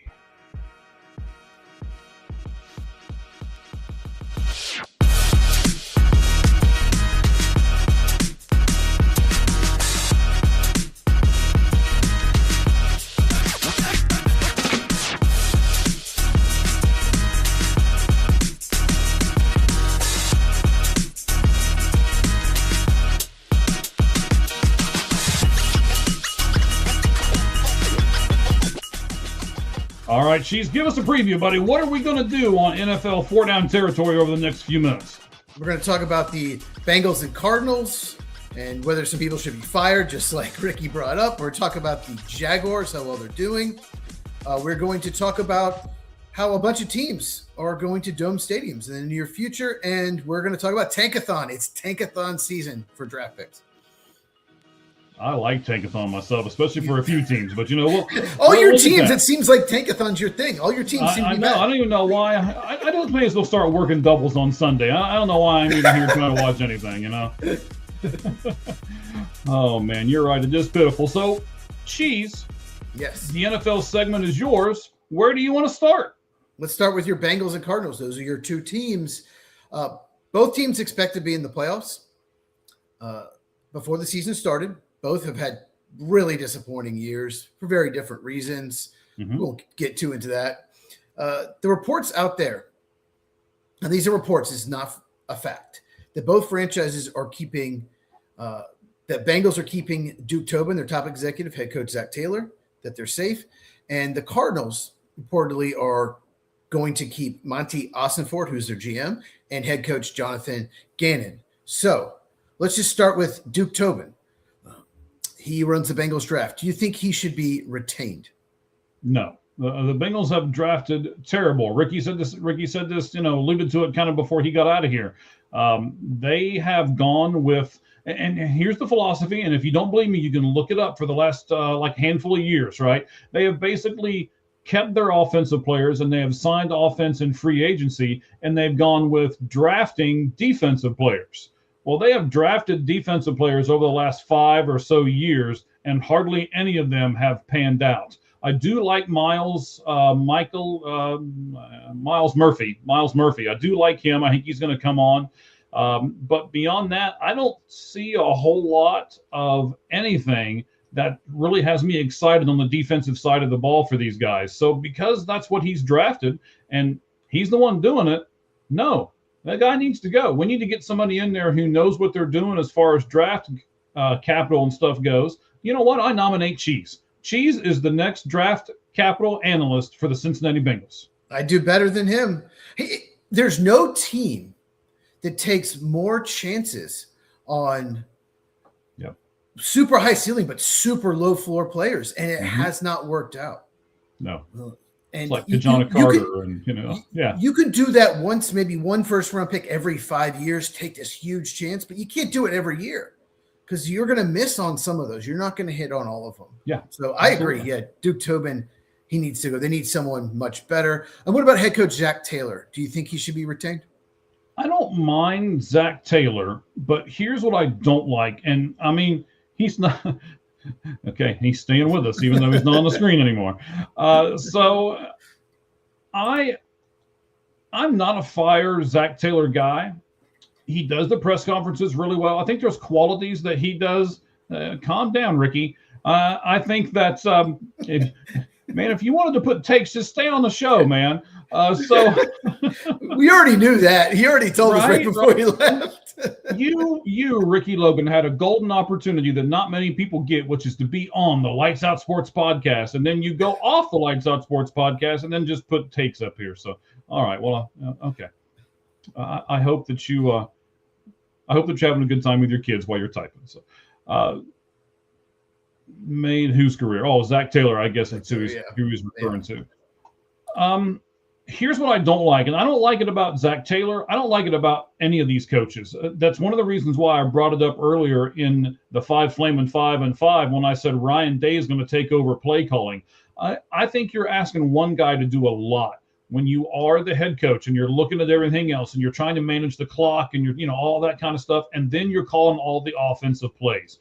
Cheese, probably better than anybody. It's not just you scratch your head or you look at a sheet in front of you and call it. I mean, you're calling plays 3 in advance and trying to put this play and this play together. I mean, how many times have we talked, especially when you and I are doing a watch along and you say, well, if they're going to do this on 3rd down, then they're going to go for it on 4th down. So that means they're calling 2 plays in a row. And, there's all kinds of little intricacies for that.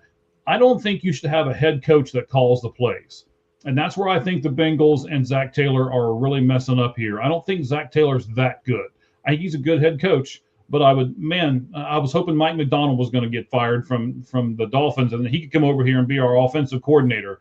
I think you need an offensive coordinator and a head coach. Yeah, Mike McDaniel. Mike McDonald's doing a great job in Seattle. He's not getting fired, but that's Mike true. McDaniel. Yes. Yeah, I do it at least once every podcast to screw up a name. So at least once. God, you brought up so many things there. There's so many things you just brought up. I'll say this. The Bengals they like to keep their coach. At least they kept Marvin Lewis a long time. I don't think they like to change. And I don't think they want to change the offense because the offense is very good when Burrow's healthy. It's except the game against Baltimore this year. Let's not talk about that. But for the most part, I mean, I think that's continuity. I think that's why they're keeping him. I don't think he's doing a great job, but I get it. Not.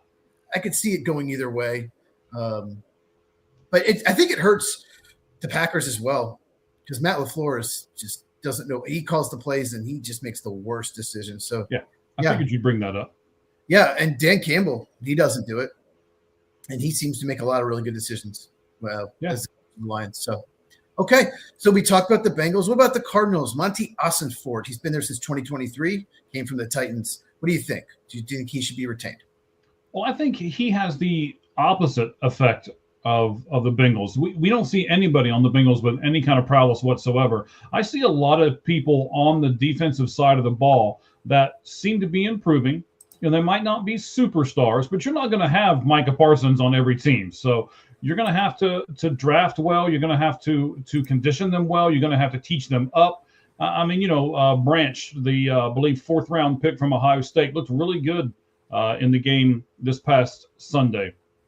You've got a bunch of other players that are on that team. Of course, led by number 3, Budda Baker, who is, it's just a shame that poor guy has only been in one playoff game in his entire career. But, you've got to have a leader like that. They've got one, and then they plug in all these kids, and I really like where they're going. So I like the job that Monty Ossenfort has done.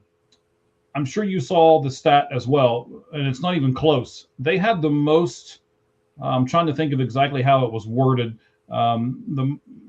the injuries are bad there. And there's no other team that's even close to them injury-wise. So you can't necessarily put that on the GM. And I don't think you can put that on the coach either. I'm sure we'll talk about JG here in a minute. But as far as Monty Ossenfort goes, I like the job that he's done, and I think he should be retained. I agree. His first draft was tremendous. I'm guessing you've seen the video where he had the 3rd pick, he moved down, then moved back up. Mm-hmm. That was awesome. He played that perfectly, and then still got Paris Johnson. That was a great pick. You got Garrett Williams. You got Michael Wilson in that draft. Last year's draft, we'll see. And I really loved. You got Johnson though. I mean, last year. I mean 2024 draft. Oh, I'm sorry. To be determined. No, this year's draft. I really liked the Walter Nolan, Will Johnson back-to-back. Both of them had some injury issues, but the best talent on the board. And Will Johnson was a no-brainer. So I think he's done a good job drafting. Like you said, no one had more injuries in the first half of the Baltimore Ravens. No one's had more injuries in the second half than the Arizona Cardinals. There's no doubt about it. And Walter Nolan and Garrett Williams both on IR. So, yeah, I think I retain him as well. Okay. Last but not least, Jonathan Gannon. Head coach, do you think he should be retained? This one's a little up in the air for me. I personally like his style. I know a lot of people don't. A lot of people like the yell, scream. That's what you have to do to motivate people. And Jonathan Gannon is not the yell, scream guy. He is the, very diplomatic, very calm, very level-headed guy. New school type coach. Correct. I'm to be honest, I'm kind of that way too. If I'm yelling or if I'm panicking, I tell people at work all the time, if I'm panicking, something is really wrong. You should either run to me or run away from me, one of the two, because something is really, really wrong, right? So I'm in that boat. I don't like to yell and scream at people. I don't think you have to degrade people in order to teach them. So I like his style, but I think he comes off sometimes as that he doesn't care or that he doesn't care enough because of the style that he is. So I'm going to say yes, and I'm going to retain him, but I'm going to tell him, hey, these are the expectations. And if you don't meet those expectations this season, we're not even having this discussion. We're going to fire you the moment our season ends next year. Here's what worries me. They just have found a way to lose so many games they should have won this year. Mm-hmm. The worst being the Titans game, but so many one-score games. And it's just like, I watch the games and I'm like, they just keep messing up. And that goes onto the head coach when you keep losing so many close games. Yeah, sometimes it's bad penalty calls. Sometimes they get drop pass here and there. It happens, whatever. Mm-hmm. But it just feels like I don't know. It just feels like they're making too many mistakes, and that like I said, goes back to that coach. I would personally fire him, but if they keep him, I get it. Give him more a year, but I think they should move on. Okay. Anything to add about the Cardinals and Bengals? No, I think I'm good. Okay, let's go to the Jacksonville Jaguars. They have won 6 straight games, including beating the Broncos in Denver 34-20, scored 34 on the Broncos defense. They are the only team to win in Denver this year. They were undefeated before Sunday. The last 2 games for the Jaguars are against the Titans and Philip Old Man Rivers' team, the Colts. So they're very likely to finish 13-4. Do you believe that the Jacksonville Jaguars are true Super Bowl contenders? Ooh. True Super Bowl contenders. Well, you've upped the ante here, sir. Yes. No. I'm going to say no to Super Bowl. I will say division, yes. Have they improved from last year? Yes. Do I like their head coach and where they're headed? Yes. But there is a huge jump from where they were last year to being a Super Bowl contender. And I'll say this. They are where I expected the Arizona Cardinals to be. Did I expect the Cardinals to be Super Bowl contenders? No, but I thought they would take this kind of a leap and this kind of a jump and get into the playoffs and make some noise, but, lose in the first or second round. And that was okay with me, just as long as they're building and going in the right direction. So I do think Jacksonville's going in the right direction. I'm just not willing to put Super Bowl contender on their name quite yet. They're playing great. And their defense, last year they underachieved. I watched a lot of their film. I watched it after because I was surprised how bad their defense was, but there were guys missing assignments. There was a lot of confusion in some games. I still remember that Bills game. The Bills could do whatever they wanted. Like, it was just and they added Anthony Campanile. I believe that's how you pronounce his name. He was a linebacker coach of the Packers. He has done a tremendous job. Much more disciplined defense. Better tackling, just better, not missing as many assignments. That's been huge for them. But yeah, we'll talk more about Liam Cohen, their head coach, in a second. So Trevor Lawrence is finally playing like a franchise quarterback. In the last 4 games, if you did not know, he has thrown 12 touchdowns and 0 interceptions. That's with Travis Hunter out for the year. So what do you think's been the biggest difference for him? I mean, you can't say he's gotten better players around him because he really hasn't. You're raising your eyebrow there. Well, they did trade for Jacoby Myers from the Raiders, and he's been terrific for them, and they just extended him. So that's okay. That was going to be my point, but But go ahead. All right. Well, I mean, so too, because you do all this analytical thing, and you've really made me. This is the only reason I'm still watching football right now, to be very honest, because as you've mentioned earlier, both my teams that I root for are terrible right at the moment. So it's hard for me to get up on Sunday after working the double on Saturday, which is what I usually do, and to be invested in football. What's got me invested and keeps me invested in football right now are looking at different things, looking at linemen, looking at different players and all of that. I watched Trevor Lawrence a lot in that game against Denver. He seems to be really being able to read the defense and make adjustments now, to where it used to be they just call the play and he goes with it and he doesn't really do anything else. I think that's the biggest difference for me, is that he's learning to read the defenses better, and he's learning to make better adjustments as the game goes along. I think with Trevor Lawrence, the biggest problem with him, he was the number 1 overall pick. Mm-hmm. The biggest problem for him is he's got a lot of talent, a lot of arm talent. He'll make this amazing throw, and then the next throw will be like, what are you doing? One of the worst interceptions you could possibly see. Like, he just miss a guy by 5 yards. Like, so inconsistent. And I don't know if it's the coaching or what. He seems so much more confident, so much more poised. And I think it helped getting Jacoby Myers, because he is, he's not as talented as Brian Thomas Jr., Travis Hunter, but he's more reliable. He's that veteran that's just reliable. He's going to always run the right route. He's going to make the catch. And I think that's just really, really helped Trevor Lawrence. I think that's been the biggest difference, to get a veteran in there. He's always had young receivers. So Yeah, and if this Trevor Lawrence is what the Jaguar fans have been waiting for. Okay. Do you think this is sustainable? Do you think he will be a franchise quarterback going forward, or do you think he still might revert to the old Trevor Lawrence? That's going to be the big question, and I think we're going to find that out when they make the playoffs. What's going to be interesting to me is to see, can he handle the pressure? Because as you and I both know, as you get deeper and deeper into the playoffs, the team that's across from you gets better and better. It's like right now, right? It's one thing for the San Francisco 49ers to beat the teams on the last place schedule. It's one thing for the New England Patriots to beat the teams on their last place schedule. But it's going to be a different ball game when you get into the playoffs, and all of a sudden everybody every week is a really good team. So I want to see Trevor Lawrence under that kind of pressure and see what he delivers when that happens. Bears also play last place schedule. Just saying. Yes. Yeah, we'll see. They still have a chance at number one seed. Jaguars, not very unlikely, but they still have an outside shot at that. And like I said, if they win their last two games versus bad teams, they will win the division and probably be at worst the third seed.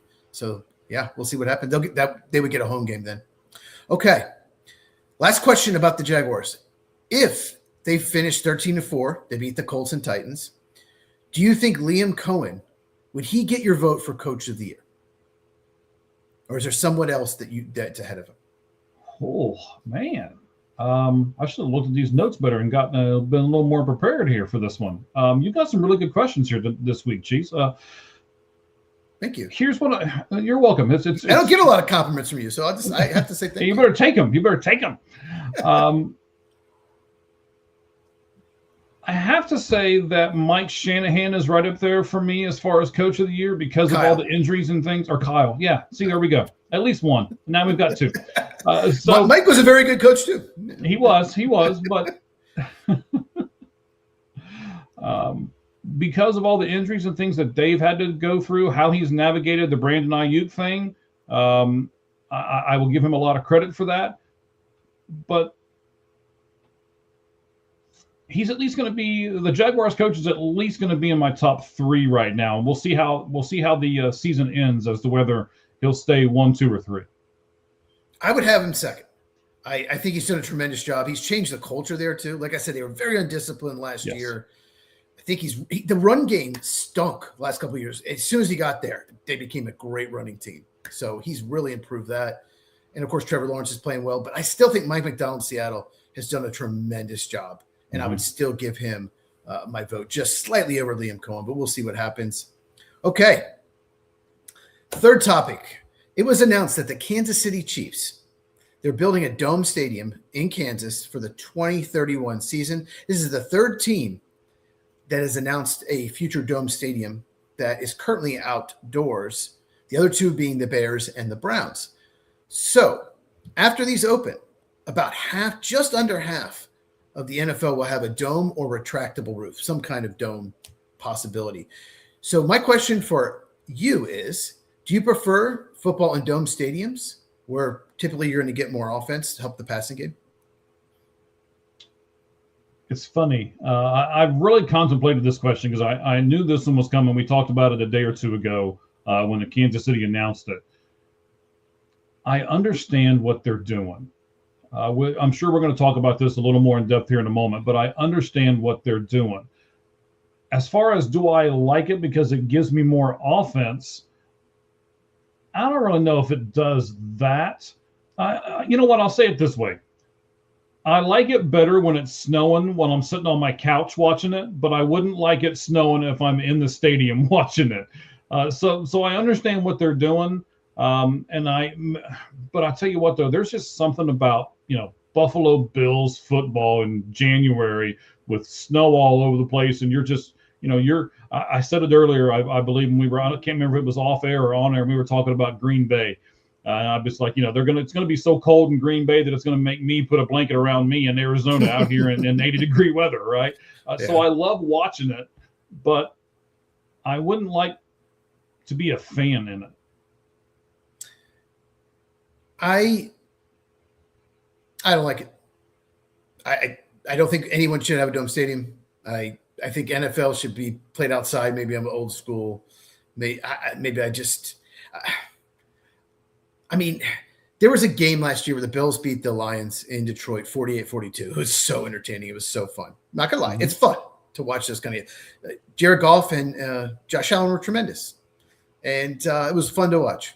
But I still like the outdoor. I still like the outdoors better, especially like playoff time. Okay, so you mentioned that. So do you enjoy the snow games? Do you enjoy watching them? I enjoy watching them, yes. Yeah, I do too. I love when it snows. There was a game, God, it's been 20 years. Ryan Grant was a running back for the Packers. I think they played the Seahawks, and he ran for over 200 yards. And you didn't even know where he scored a touchdown because you couldn't tell where the marker is. And it was just great. I absolutely love snow games. And obviously my team is an outdoor team, the Packers. Right. So I just always kind of – actually, I was at a Baltimore Raven Packer game in Baltimore years ago, and it was December, and I was up high. I didn't have a lot of money at the time for tickets. So, and it got in the upper teens, and that's the coldest I've ever been in my life. And by the time the third quarter hit, my buzz ran out too. See, a lot of those fans in Green Bay, they'll have the antifreeze in them. You know what I mean? It helps, but it was brutal, and the wind chill was probably in the ever been in my life. So, and the Packers got absolutely destroyed. Okay, last question about stadiums. Okay. The NFL? I think they want this. I think they like the weather not being a factor. Do you think they will eventually require every team to build an indoor stadium? Like if you're building a new stadium, they'll say you have to make it indoors or retractable. No, I don't think they'll do that. So it's funny. I've got two guys at work that are Packers fans as well. And we were talking about this earlier.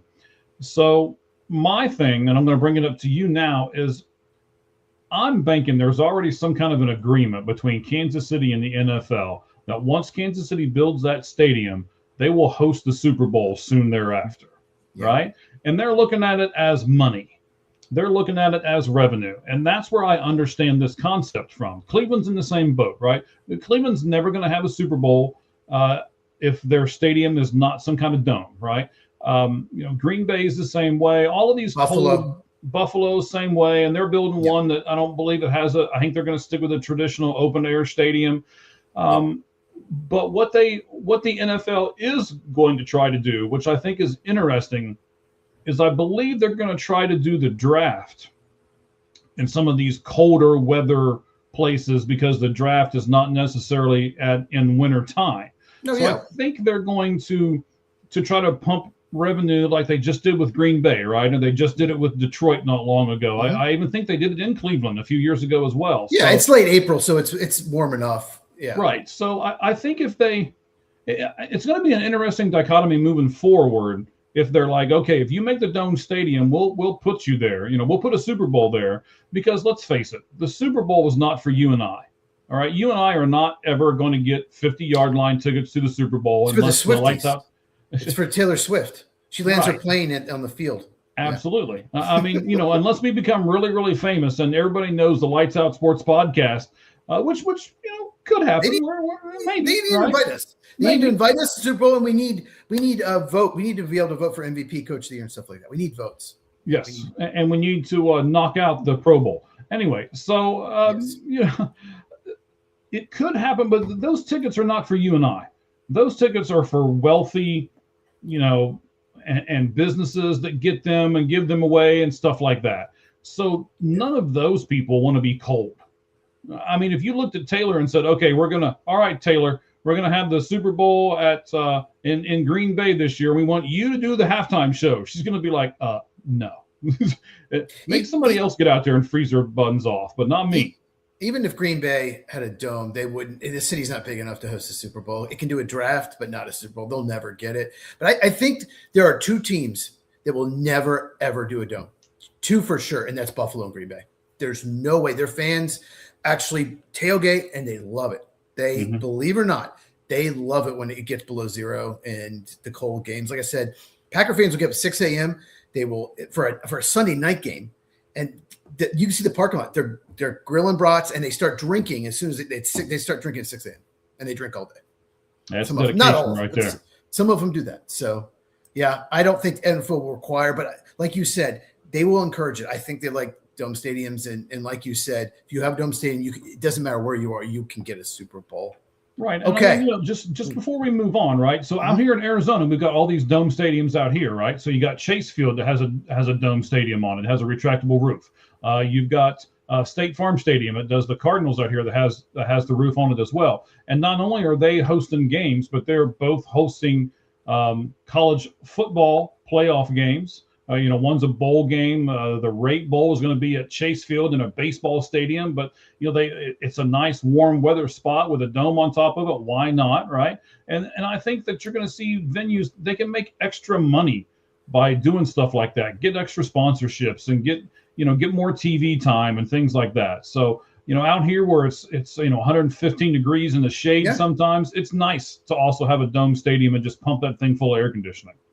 In baseball, it's different. You play it in the summer. Teams like Miami, Houston, Arizona need dome stadiums. I think Atlanta should.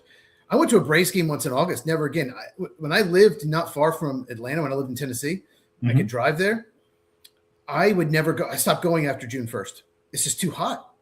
I like to go to day games. I prefer going to day games. So me too. I love day games. You can't go to day games after June 1st, or you're just going to sit there and just drip sweat. So yeah, Arizona, Miami, and Houston have either dome or retractable if you have to. It's just too hot. You're going to lose. You're not going to get as many fans coming out. Oh God, I can't imagine in like late July in Arizona outside. That's just got to be insane. Okay, you ready for the next topic? I am, sir. Let's go. Tankathon season. If you're not going to make the playoffs, we've talked about this, might as well lose. So the Giants and the Raiders currently are tied at 2-13 for the worst record in the NFL, and they play each other Sunday. The loser that'll be a great game. It will be a great game. Well, it'll be a great game for not the good reasons, but for all the bad reasons. The loser will clinch the first overall pick if they lose and lose next week. Even if they lose and win next week, they still could get it, especially the Giants, the tie breaks. But so basically, if the Giants, Raiders lose next week, you pick first in the draft. So you are the owner of either team. Your owner, Mike. Okay. Do you encourage the head coach, Afka or Pete Carroll, to play younger guys, or basically make sure you lose that game? Yes. And I don't even have to think about that. The number one pick is so much more vital than the number two pick. Nobody ever talks about who's got the number two. Everybody's always talking about who has the number one. And I understand that, the Giants are not going to go off Jackson Dart, so they don't need a quarterback at number one. But the Raiders could either use that quarterback at number one, get somebody younger, or, as you love to say all the time, trade that puppy back, fall back somewhere in the teens, and then get two more draft picks out of it. And both of those teams have multiple needs. So either way you go there, you can't lose. Whether you take the number one pick and grab a superstar, or whether you trade that pick back and get a couple of extra picks and still get a good pick, you can't lose either way there. So yes, I would do everything within my power to make sure I secure that number one pick. Here's the thing with that. What if just Fernando Mendoza is the only quarterback that comes out that has any chance of going like top 10? So there's only one franchise type quarterback for sure, right? Assuming he comes out. I mean, I think he will. Yeah. If the Giants have the first pick, they can get so much for that pick. The Jets pick fourth right now. The Jets have 2 first-round picks in each of the next 2 years. They have 2 seconds, I believe, as well. If you pick second, there's only one quarterback, then you have to make that pick. And it's a weak top 5. We'll talk more about that as we get closer to draft, but it's not the top. This is one of the worst top 10s as far as talent that I've seen in a long time. So I could not agree more. You have to lose this game. You have to if this team fights hard and this coach makes a strategic move and wins, I'm going to be livid, because it could completely, especially like the Giants, it could really hurt their franchise. So I think you know where I'm going with the next question, obviously. Well, actually, I don't know. They both need it. But so who do you think needs the first pick more, Giants or Raiders? Jeez. It's like saying which catastrophe needs the hospital to be closer to them. I tell you what, take one. I tell you what, it's a tough question. Pick one team, I'll take the other. Why maybe why you think they need the first pick more. Okay, so that makes it a little easier for me, to be honest, and it's probably going to hurt you a little bit because I'm going to take the easier one. Okay. I think the Raiders need it for the quarterback. I do like Mendoza. They've got a good running back. They've got Max Crosby, so they've got a few pieces out there. They've got a good tight end. Yeah. Do what now? Brock Bowers. Yeah. Yes, they got a great tight end out there as well. So I even think that this would be a spot to where a quarterback would actually look at it and say, yeah, I'll go to the Raiders. Look what they've got. Because a lot of times what these teams seem to do, the Bengals have done it. They went out and got Joe Burrow and have never been able to protect him. And he just gets injured over and over again. So hopefully the Raiders have set themselves up a little bit better for this. And they can go out and get a franchise quarterback, which I think, the kid from Indiana could be. I really love his enthusiasm and stuff like that. I think a lot of his intangibles on and off the field could really help his NFL career as well. So if I'm the Raiders, I try to lose, and I'm definitely going to take the quarterback unless I am completely overwhelmed by something. I'm not giving that pick up. Yeah, I was going to go the other way. So here's the thing with the Giants. Like I said, if it's just Fernando Mendoza, if Dante Moore stays, all the other quarterbacks come back, and you pick second, you're not getting anything for pick. No one wants that second pick because who would be the pick be? I mean, there's so many. There's no one in this draft besides Mendoza that it's typically a top 5 pick in any draft, in my opinion. So it's an interesting topic. Well, there's a couple of studs, but they don't play a premium position that goes that high. But a couple good edge rushers. Yeah, not as good as top 5 in my opinion. But the point I'm trying to make with Giants is if they pick second, they probably can't move back, and they need a lot. Just like the Raiders do. They need offensive line. They need almost 4, at least 3, maybe 4 new stars in the offensive line. They need another receiver besides Malik. They might be able to move down to 4 of the Jets and get Jordan Tyson at 4 and get another first, maybe a second round this year, maybe another first next year. Mm-hmm. That would be huge for the Giants. So I think the Giants, believe it or not, actually need to pick more because they need a lot because they have some huge holes on that roster. Okay. All right. That Where concludes the NFL segment. Oh, that includes the NFL. See, we're not used to concluding the NFL segment right here because usually this is the last one. That's very interesting how we did that right there. So, yes, we're going to say talk some college football. Yeah, we're going to say goodbye to the NFL and hello to the college football. And we're going to do it right now as we change backgrounds. And we got to give some music to it because why not? It's college football, ladies and gentlemen.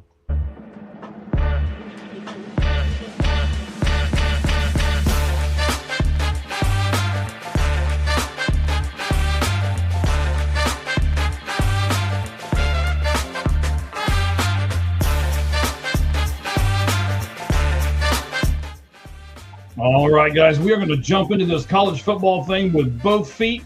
Let me tell you exactly what we're going to look at today. We are going to look at the college football playoff games. We're going to play a little bit of either or, something we've never done before. I kind of made this up as I was doing the notes and stuff for it today. We'll see if you guys like it.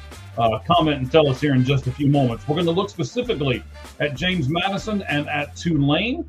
We're then going to look at the bowl games. There's quite a few of them between now and next Tuesday. I'm going to take one. Cheese is going to take one. And we're going to specifically talk about that. And then we are going to end our college football segment here by talking about Notre Dame and what's going on there a little bit.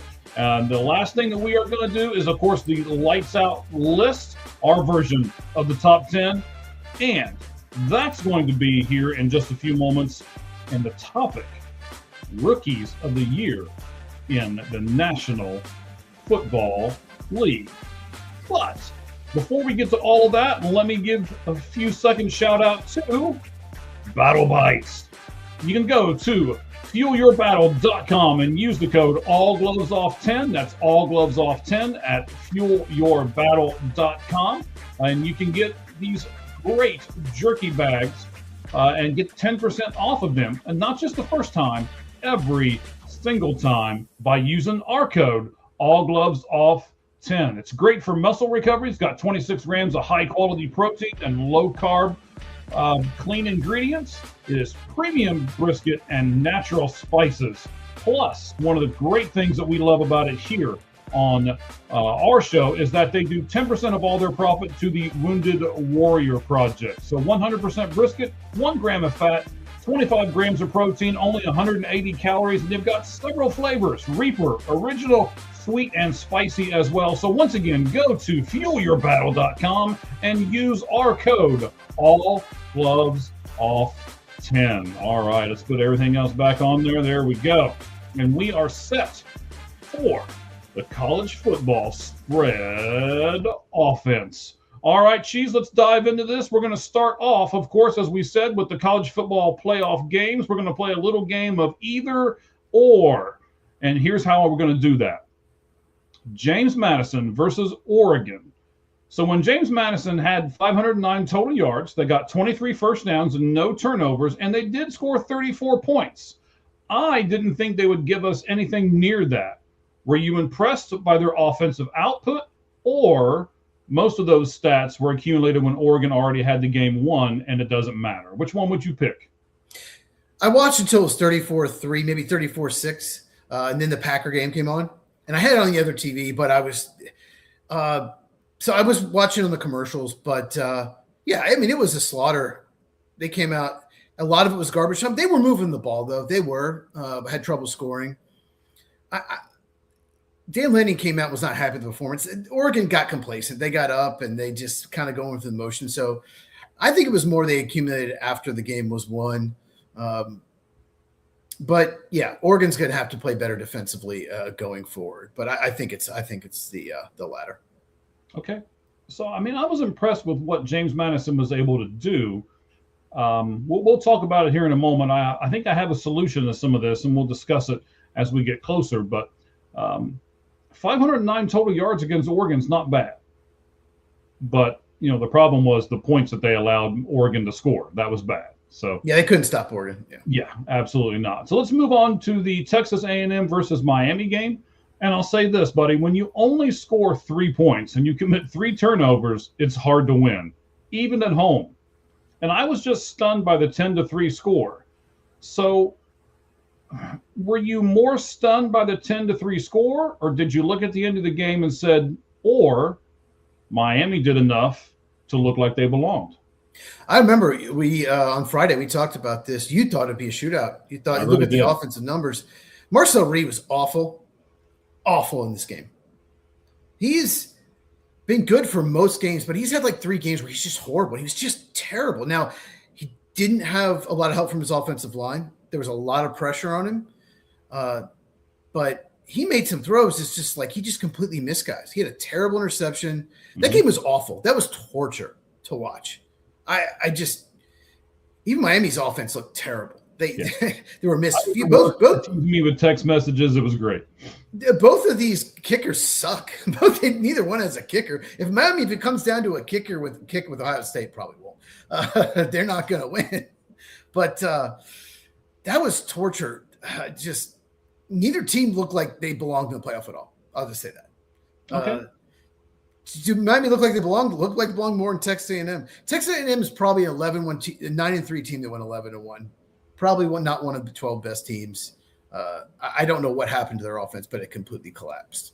Wow. So you're going to say Texas A&M did not belong in the top 12? Well, I said they do. They're 11-1. I'm saying is they're not a top 12 team. They're a 9-3 team that happened to go 11-1. They beat Notre Dame by 1 point, beat South Carolina by 1 point. You know, they really weren't. They were much better early in the year than they are now. They just awful in that game. Okay, it was at home. You can't 3 points. Yeah. You told me Miami scored 10 points. I'm like, wow, A&M. They won 31-10. Nice, right. You know. And I don't know what happened to Marcel Reed. I know he's under pressure, but God, he was shit. All right, so let's move on to Alabama, Oklahoma. Which statement do you believe is more true? Either Alabama beat themselves or Alabama proved they deserved to be in the college football playoff. Or excuse me, not Alabama beat themselves. It should be Oklahoma beat themselves. There we go. Or Alabama, they deserve to be in the college football playoff. I'll say this: Alabama was down 17-0, and then they played tremendous. They got off to a horrible start.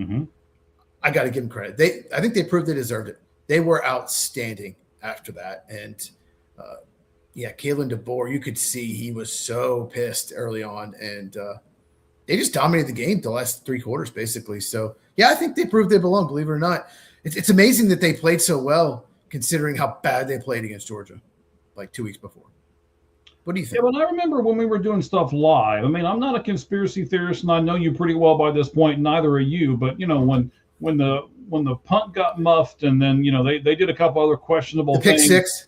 We were kind of looking at each other like, wait a minute, what's going on here? But because we were teasing with each other, and if you guys didn't get a chance to do it, we did a watch along. We're going to do some more watch alongs later on in the season, so just stay tuned to our at All Gloves Off SM on X, and you'll be able to find out exactly what we're going to do and when we're going to do it. We'll give you a few days warning as far as that part goes. We'll discuss it probably after the show today, and then we'll be posting some stuff up here in the next 24 to 48 hours. So we were looking at each other like, oh man, this is going to be another terrible game that you and I are going to have to do. We're going to have to start scrambling for time, all of that. But to be honest with you, I like the watch-alongs because I love to be able to talk about different things during the commercials and all of that. It's like a game and a podcast kind of smashed into one, and I love it. So we thought we were going to be scrambling. All of a sudden, Alabama comes back. It did look a little sketchy when it all was happening, but I kind of went back and rewatched it, and because that was the only game worth watching twice. None of the rest of them were worth watching once. But Alabama did do a great job. They made some great second half adjustments, and Oklahoma just did absolutely nothing. So I'm not sure if they proved to me that they belong to be there. What they proved to me in Alabama is that they can do second half adjustments, and their coaching staff is much better than the coaching staff at Oklahoma. And that's pretty important when you're going against other really good teams. Well, before the mistakes, was 17-0, and they had a really good drive to make it 17-7. If they go 3 and out and punt it again, they were pretty much done. And they had a really good drive. I'm not sure Zaire Brooks got that touchdown on that drive, but maybe it was Horton. But before all the mistakes, Oklahoma, they made it 17-7. They got back in the game. When you're down 3 scores, you're not in the game. That's what I always say. 2 scores, you're in the game. 3 scores, you're not. And then they started making mistakes, and then it was tied like that. But Alabama still outplayed him in the second half, and Ty Simpson, they started protecting him better. And like I said, Isaiah Horton and Zaire Brooks, who were their number 3 and 4 receivers all year, were tremendous. They took advantage of the matchups. Their depth at receiver, they absolutely took advantage of. That's going to be that could be a big problem for Indiana. Can they match up with all those receivers?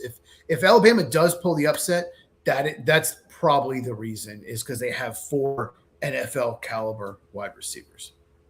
And the other thing that you really pointed out was that they started overloading the left-hand side of the offensive line. Like they found something, and they just kept doing it over and over and over again. Oklahoma couldn't stop them. So they made a really good change on the offensive side of the ball, and they made a really good change on the defensive side of the ball. So again, that just tells me that their coaching staff is pretty complete, and someone somewhere is pretty darn smart. And Oklahoma, I don't think Alabama can be counted out now in any of these games because of what they showed us versus Oklahoma.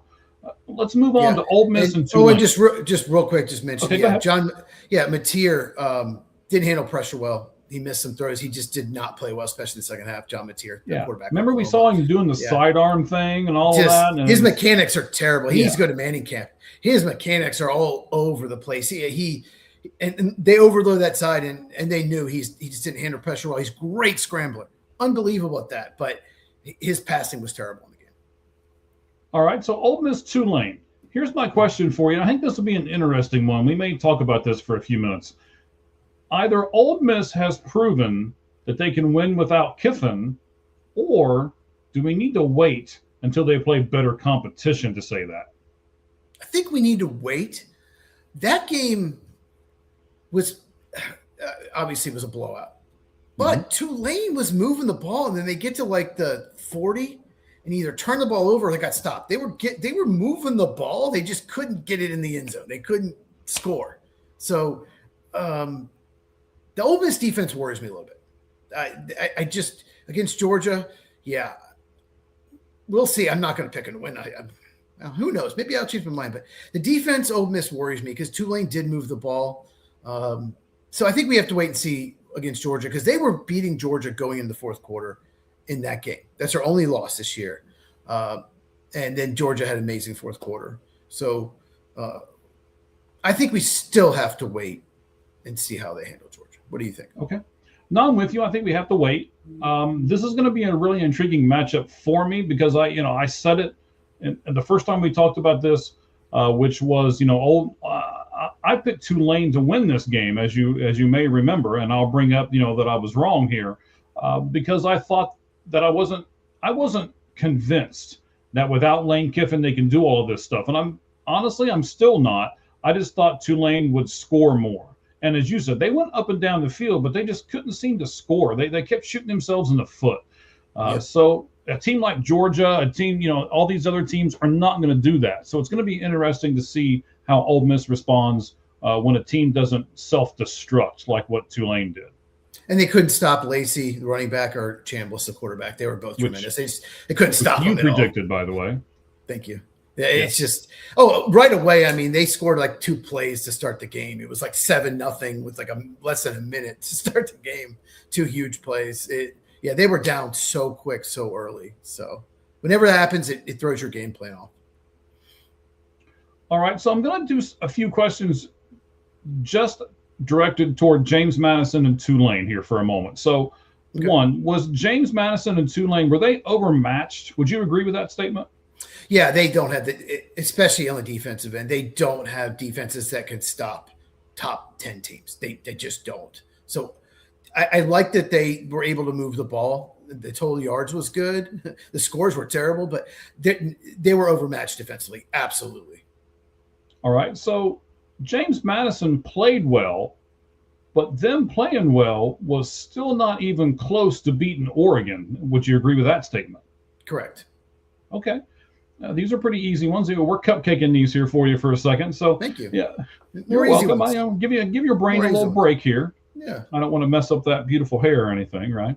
So there's a huge difference in the type of football played and the type of athletes playing it between the Power 4 conferences and the Group of 5 conferences. Would you agree with that kind of longer statement? Yes, I would agree. There's a big difference in athleticism, not necessarily size. I was surprised. I looked at rosters for JMU and Tulane, especially I was looking at JMU. I really thought JMU might, maybe their linebackers are 215 or what. No, it really wasn't the size. It was the athleticism that was the difference. All right, so here's what I'm going to propose. And I want to see if you, and I'd love to get some comments from our fans as well here to see if they agree with us. I believe college football should be divided into the Power 4 conference, and then they should have a tournament to determine a winner, and then they should divide it into the Group of 5 schools, which should have a tournament to crown a winner for them as well. Equal competition, playing against each other, and the games would be much better, much more entertaining. It's kind of, with an equal reward for each one. And I'm going to assume it and compare it to the NCAA basketball tournament. So you got the NCAA and then you got the NIT. If you put all the NIT teams in with the NCAA teams, some of those games would just be terrible. And that's what we got this past weekend. So I would do a Power 4 conference tournament and then a best of 5 group, kind of divide those in half and give each of them great games, great television platforms and stuff like that, and then give each of them a reward as well. What do you think about doing something like that, Cheese? I'll say this. It was terrible watching these games. It was terrible. Alabama, Oklahoma was only watchable. It was JMU, Tulane. I mean, we could have had BYU, Vandy, Utah, Notre Dame. Much better. It would have been much more entertaining to watch than JMU, Tulane. It wasn't fun. And that's what it's about. I mean, we want to watch the best games, so I'll say that. Your idea, they will never go for it. They want someone in the college football playoff because they don't want to. Oh, they don't want it's like the JV team championship, whatever. You're right. But even if that is the case, why would you want to be in the Power Four if you're like a Rutgers or a Kentucky or a Wake Forest? Why would you want to be money, I guess, but to win anything, you're never going to win the national title. Yeah, money, but we didn't think Indiana was going to win a national title ever either, right? That's true. Indiana, that's very true. Well, they haven't won anything yet, but well, yes, but at least they're relevant now. Yeah, they're the number one seed. Mm-hmm. I just don't think the G5, as they call them, the group of 5 schools, 5 conferences, whatever. I don't think they'll ever go for that. I get what you're saying, and they have FCS, FBS. They have North Dakota State, South Dakota State, Montana. Those teams, whatever, right, have their other one, but they don't. That's what they'll see. They'll think we're not those. We're not those schools. So they're not. I mean, realistically, they're not. They're not. But that's what they'll think that you're trying to make us. So this will never happen. And if they try to be excluded, they'll just sue antitrust law and they'll win.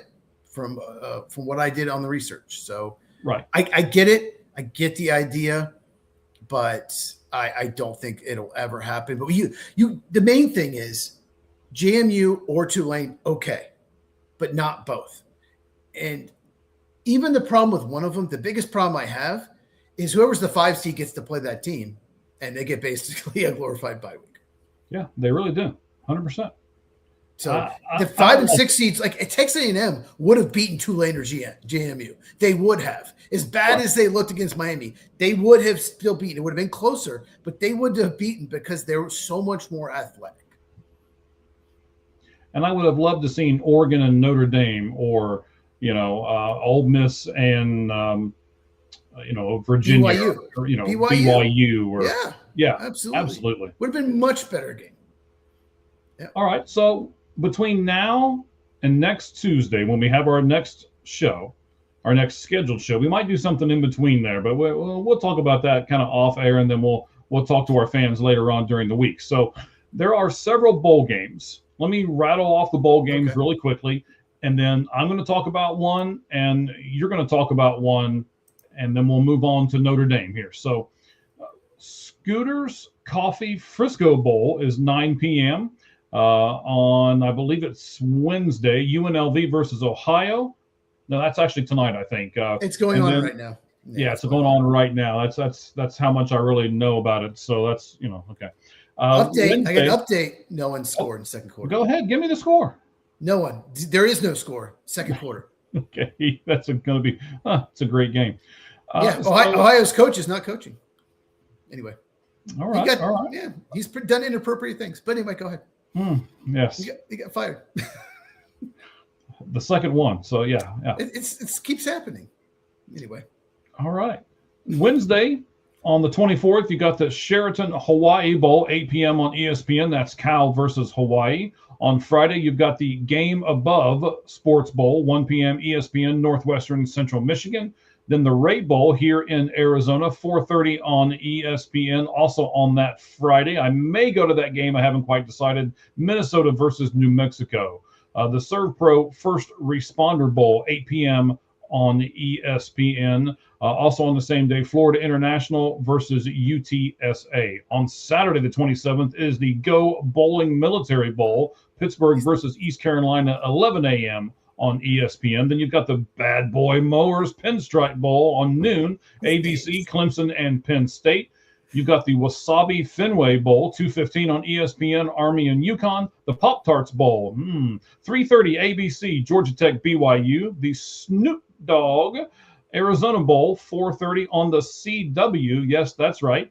Fresno State versus Miami of Ohio. The Isleta. Sure. New Mexico Bowl? Yeah. Yeah, the New Mexico Bowl. Just the New Mexico Bowl is fine. Yeah. There you go. That's fine. 5:45 ESPN, San Diego State, North Texas. The Tax Slayer Gator Bowl, 7:30 on ABC. Virginia versus Missouri. And then the Kinders Texas Bowl at 9:15 on ESPN, LSU Houston. Then the last one, Monday, December 29th, you have the J Lab Birmingham Bowl at 2 p.m. on ESPN, Georgia Southern versus Appalachian State. I am going to talk about the Bad Boy Mowers Pinstripe Bowl, but Cheese, which bowl game are you going to choose to tell our fans a little bit more about? There's also the Radiance Technologies Independence Bowl, Coastal Carolina, Louisiana Tech, Liberty Mutual Music City Bowl, Tennessee, Illinois, Valero Alamo Bowl, USC TCU, the Relia Quest Bowl, Iowa Vandy, and the Tony the Tiger Sun Bowl is Arizona State Duke. Oh, wait, Cheez-It Citrus Bowl, Michigan, Texas, SRS Distribution Las Vegas Bowl, Nebraska, Utah. So wow. There were a few more. I think you stopped at December 30th and you just like, no more bowls. I'm done. Which one I'm talking about? Well, I'll say this. I was going to talk about the Liberty Mutual Music City Bowl, Tennessee, Illinois. But I'm not. By the way, that the over-under is 61.5. It should be 101.5. Both teams are not very good on defense. I'm going to talk about the Tax Slayer Gator Bowl. What are you going to talk about? I'm going to talk about the Bad Boy Mowers Pinstripe Bowl. Who wants to go first? You or me, bud? Go ahead. All right. So the Bad Boy Mowers Pinstripe Bowl is noon on ABC. That is on this coming Saturday, the 27th. It's Clemson versus Penn State. Clemson finished the season 7-5, and of course, Cabe Klubik finished with 2,750 yards, but he only had 2 receivers with over 500 yards, 2 guys with over 5 sacks, 3 guys with over 50 total tackles, and 1 running back with over 250 yards. So Clemson, Cheese, was a disappointment all around. If you move on to Penn State, pardon me, if you move on to Penn State, Drew Aller only played in 6 games and only passed for 1,100 yards and 8 touchdowns, when last year he did 2,984 yards and 21 touchdowns. So that's one of the reasons why Penn State was at the 6-6 record that they are. Penn State did not have a receiver with over 500 yards all season. No one got over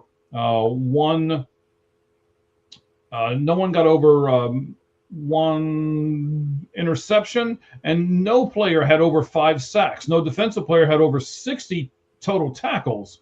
But like the traditional Big Ten football, they had the legs of Katron Allen, who rushed for 1,303 yards, which turns out to be 6.2 yards per attempt and 15 touchdowns. So I'll say this as I wrap everything up on the Bad Boy Mowers Pinstripe Bowl, noon Saturday on ABC.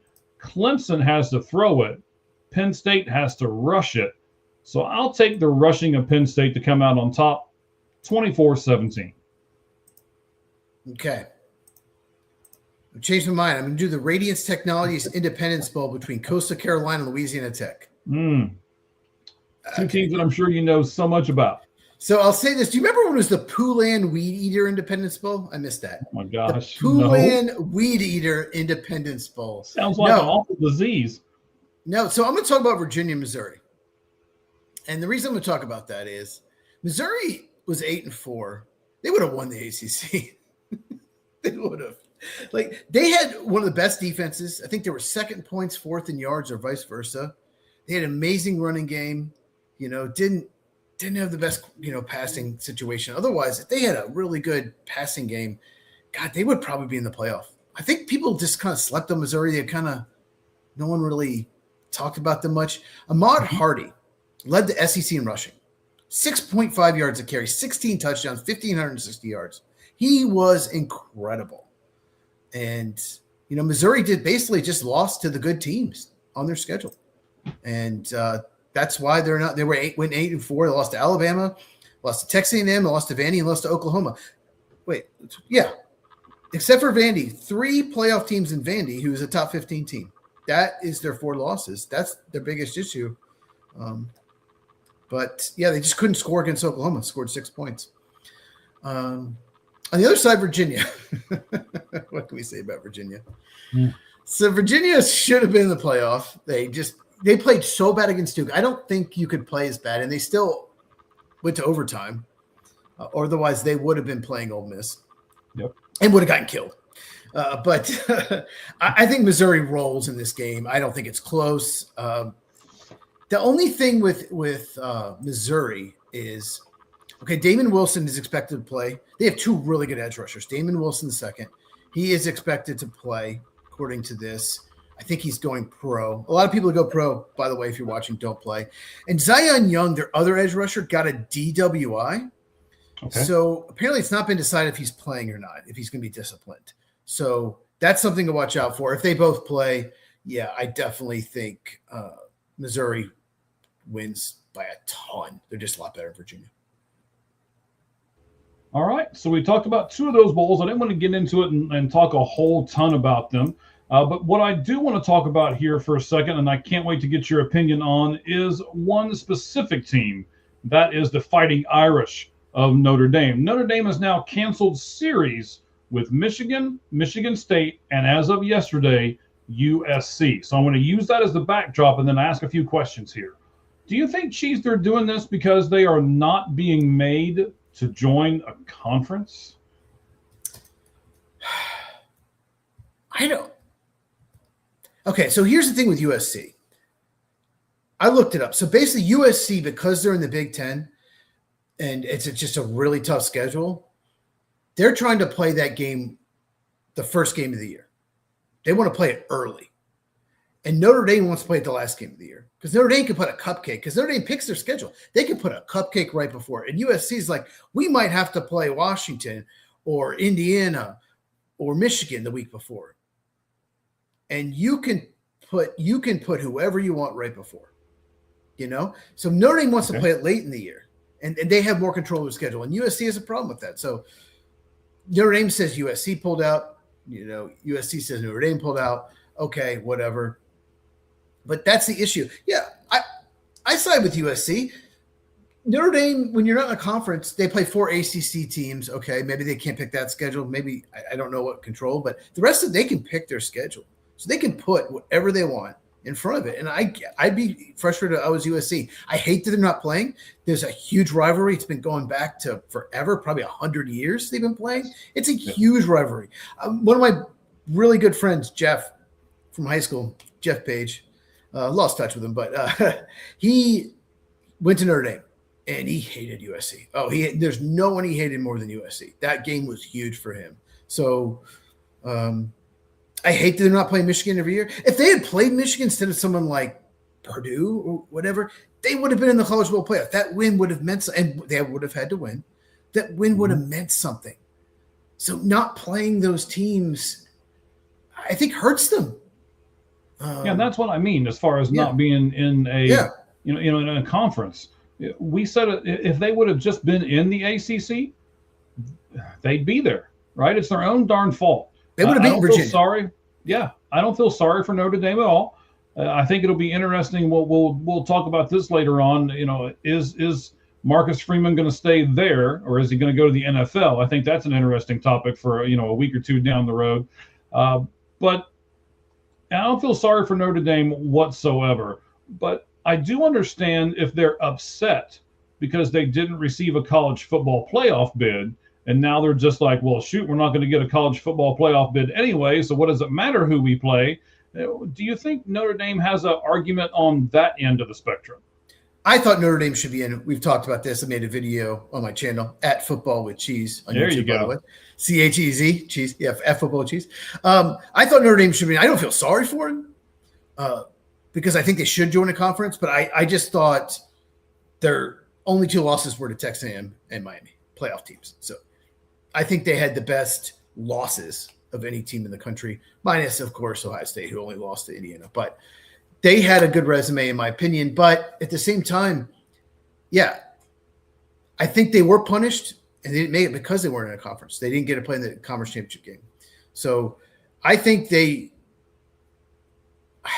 we've talked about this, but I'm going to mention again. Mm-hmm. If you want them to join a conference, make it so they can't be higher than the 9 seed. Right now, they can't be higher than the 5. They can't get a bye. Make it 9. Trust me, if they're undefeated, 12-0, and they're a 9 seed and have to play a 10-2 team on the road and then lose, their fans will be livid, and they will join a conference. I'm more mad at the ACC than anything. They should not let them be in everything but football. But That football, gives yeah. them an out. They play 4 games, but they're not. That gives them an out. And then Notre Dame needs it for the minor sports, but they don't need it for football because they have the NBC contract. So Right. I just wish they would join. And I think UConn and Notre Dame are the only independents left. So I wish they'd join a conference. Okay.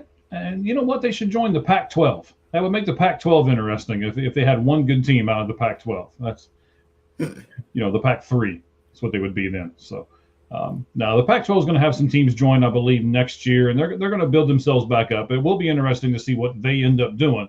And which one do we consider them? Do we consider them the power conference, or do we consider them a non-power conference before it's all said and done? But you can't with that lineup, in my opinion. But we'll talk about that. That's a different thing for a different show. But we'll talk about that. All right. So I want to say this before we wrap up this college football thing here. I want to give our fans some great praise right now. After our watch along on Friday of last week, we put up some shorts. There was I believe 8 of them. And you guys really responded by watching them and reposting them and everything else. And we certainly appreciate you guys. I put out a tweet earlier in the week, 6,500 views on those 8 shorts in 48 hours. So thank you guys very much. We appreciate everything that you guys are doing and helping us out. In fact, that you know what, that wasn't loud enough. There you go. So we appreciate you guys for doing that for us. All right, it is time, sir. We are done with the college football. We did the NFL already. We started off MLB with Ricky Logan and one half of the Red Hot Reds podcast. You can see that over on All Gloves Off Sports Media. Again, let's plug some things for a second before we jump into our lights out list. Not only can you see us, however you're viewing us right now, which would be YouTube. Of course, come on, Cheese. Tell us what they do on YouTube, right? With the thumbs up and all that stuff. Come on, you got that down, brother. So what you need to do is subscribe, hit the bell for notification, and if you're watching this on YouTube, that thumbs up button that looks like this, you hit that. There you go. And you tell your friends, you share this with anyone who loves baseball, college football, and NFL. We talk all 3 sports, and we will talk a lot of NFL draft. So if you are an NFL draft nerd, this is the podcast that you want. And we do a mock draft with other podcasters too. We should bring that up. We do a mock draft. Mike runs it. Me and 3 others will pick for all the teams. So, that was fun. That'll be interesting. We'll do that again this year. Can't wait for that. That'll be really great. It was great fun last year, and it'll be another really good time again this upcoming season. So thank you guys for doing all that. We are also on our audio only platforms. You can get us on not iHeart yet. We're working on it. You can get us on Apple and Spotify there. And then, of course, we've got a TikTok going now. We're starting to do Instagram stuff. So if you've got all of those social medias and you prefer one, then make sure you catch us on that one because we're on them all. All right, guys, here we go. We are going to do the Lights Out list. Our lists are going to be so different. They always are. So they are always different. As you're bringing it up, let's talk about this list because what it is today, NFL rookies. So this is not real quick. It's not rookie of the year candidates. It's what we think are the 10 most impressive rookies. Go ahead. Okay, and that's fine. That's absolutely where we're at. Offensive and defensive. So we didn't split the categories up. We put both of them out there and open for grabs. Yes, I think this is going to be very different as far as that part goes. So while we make sure that it's different, let's change the background back to here, right? All right, that's excellent. We appreciate it. Of course, got our sponsorship there from Battle Bites down in the bottom right-hand corner. As you heard earlier, you can simply go to fuelyourbattle.com and use our code ALLGlovesOFF10 for 10% off of your order. We got some more sponsorship coming. I just got to iron everything out, and you'll be surprised to hear what we got coming down the pike, sponsoring different segments of the show and things like that. All right, buddy. Top 10 NFL rookies so far this season. Starting at 10 and going to number 1. Are you going to take it first, or you want me to take it first? I haven't decided. I'll say this: I have no Green Bay Packers. They're not getting much out of the rookie class. No. Ironically, I just looked at it. I have an Arizona Cardinal, I have an Arizona Wildcat, and an Arizona State Sun Devil on here. A lot of Arizona on here. Interesting. There you All right, I'll go. go. All right. Number 10, I have a Marion Hampton, running back for the Los Angeles Chargers. I almost said San Diego there. He has been hurt and Almost missed time. me. Yeah, he's been hurt and he's missed most of the season. But when he's been out there, he's been a terror. He's athletic. People bounce off of him. He's back now. I did not take. If you were injured, I with most impressive. So if you were hurt and missed half the year, I did not knock you down, unless you've missed like most of the year, like Walter Nolan or something. But yeah, a Marion Hampton, Chargers first round pick. He's going to be really, really good. Okay, my first pick is going to be a New England Patriot, an offensive tackle for them. Okay. Will Campbell. He's made 12 starts, 87.9% pass win rate, and 70.4% run block rate. He was drafted in the first round with the number 4 pick. Yes, he was injured some, but one of the reasons why Drake May is doing so well is because he is protecting him. So number 10, I've got Will Campbell of the New England Patriots. I had him at 10 actually, and then I remembered somebody that would have been really embarrassing if I had put him on there. So I knocked him out. But yeah, okay. Will Campbell, I wasn't super high on him, but he's been a really good left tackle. Not great, but he's definitely improved the position. My number 9 is your team, Arizona Cardinals. I have Will Johnson, cornerback. He was coming off-season injury. He couldn't work out the combine, so he fell the second round. But he's a stud. He's going to be. He is upside of a number 1 corner. He was playing really well. I think he missed some games with injuries. I think he's played 10 games this year. But when he's been out there, he's looked really good. So Will Johnson, cornerback, number 9. All right, my number 9 guy is the only quarterback on this list. Okay. At number 9. 1,417 passing yards with 10 touchdowns, 3 interceptions. He has rushed for 317 yards as well. I almost put him a little higher than this with his 7 touchdowns, but I put Jackson Dart, the New York Giants quarterback, at number 9. I looked at all 3 quarterbacks, Tyler Shuck, Cam Ward, and Jackson Dart. I just couldn't put him on there. There's just too many other just good players. But yeah, if we did a top 20, I would have put all 3 of those guys on. My number 8 is James Pierce Jr., edge rusher for Atlanta Falcons. He was projected to be top 15 pick. They were off the field stuff. They were talking about his practice habits, his attitude. So he fell to late first round. Atlanta traded back up in to get him. And he was actually the second edge rusher Atlanta took in the draft. And he's outplayed Jalen Walker, in my opinion. So I have James Pierce Jr., number 8, edge rusher. I'm just smiling because this list is already going to be so different. It's not funny. So you don't have any of the guys I have, do you? So no. There's going to be players that I never probably considered you have. Who knows? We'll see. Yeah, we'll see what we got here. So this was interesting to do some research on this. There are some players who were doing quite well. A little bit. Some of the teams that are not great teams or whatever, but they still got good players. In fact, I'll tell you right now, I have 2 Cleveland Browns on this list. So. We'll get to both of them here in just a little bit. You have one? I almost put 4. I put 3 tight ends in this. I had probably 4 tight ends in my top 15, but I have 3 tight ends in this list. But anyway, go ahead. It's interesting. So interesting that you say that because my number 8 guy is a tight end. Oh, I have 2 Browns, by the way. Sorry. Go ahead. Okay. I have 2 Browns. I just saw that. Go ahead. Cleveland is so insignificant. We don't even know how many of them we got on our list. So I just don't even know who I put on my list. It's great podcasting, sir. And it's bravo for you, sir. I'm never complimenting you again. I did it earlier, and stop it. Your hair is fine. Okay, stop. You can just shave it all off like I do, and you don't have to worry about it. Yeah. No, you're not to that point yet. Okay, you have a tight end at number 8. I do. He's like, are we ever going to get back to that? Back to the list. All right. 31 receptions, 406 yards, and 3 touchdowns. He was taken with a number 10 pick in the first round. He is with the Bears, and he is Colston Loveland, the tight end for them, and I have him at number 8. More on him later.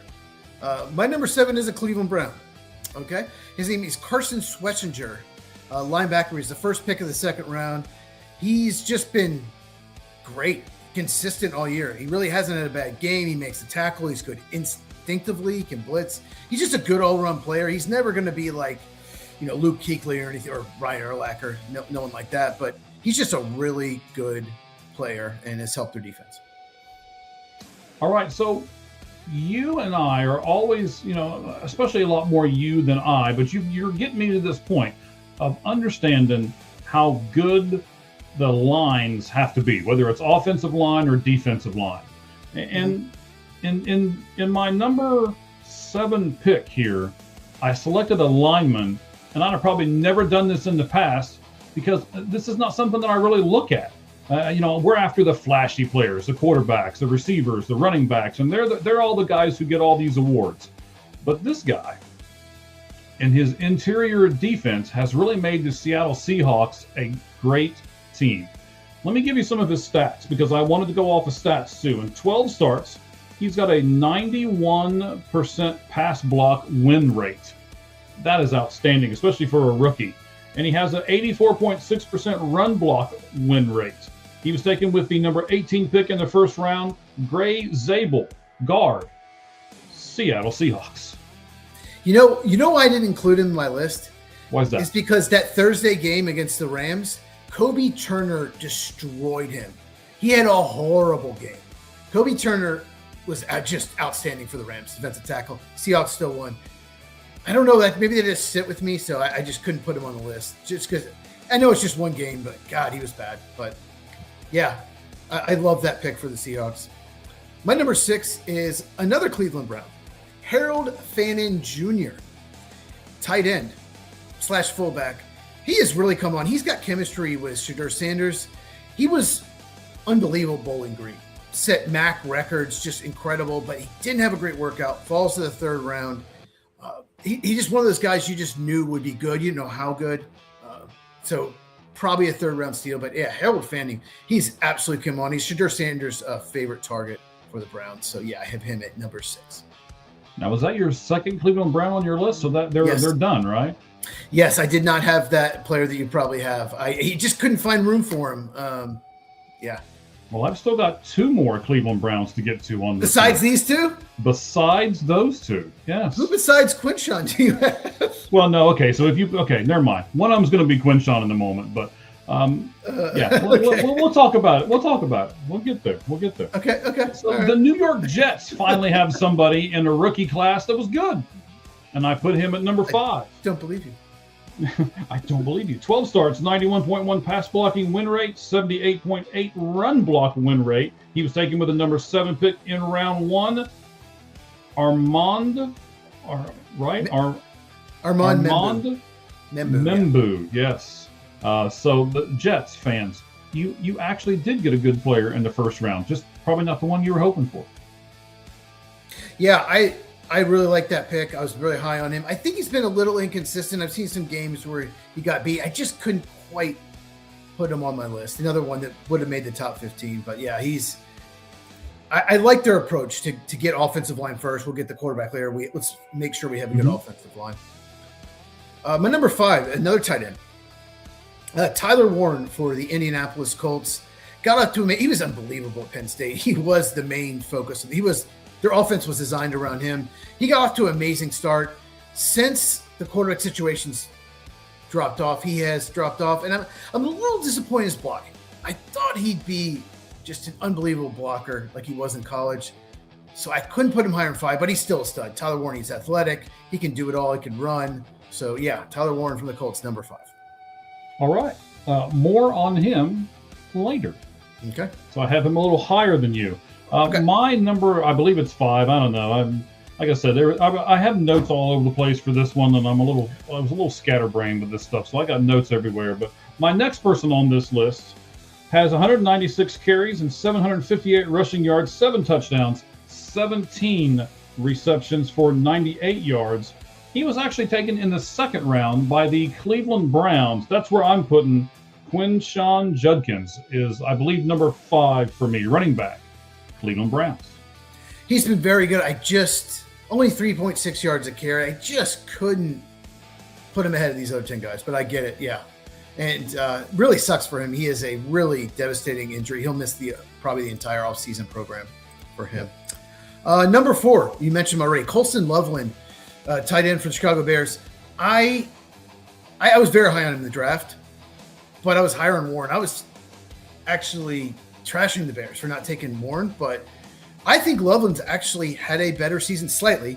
I think he's really impresses me is his blocking, which he didn't do very well at Michigan, but I don't know if it's Ben Johnson, I don't know if they're motivated, but his run blocking has actually been impressive when I go back and watch the Bears games. And he has really come on. He was kind of banged up early in the year, but he is a weapon for them. He can stretch the field at tight end, and he's got a great future. So number 4, Colston Loveland, tight end Bears.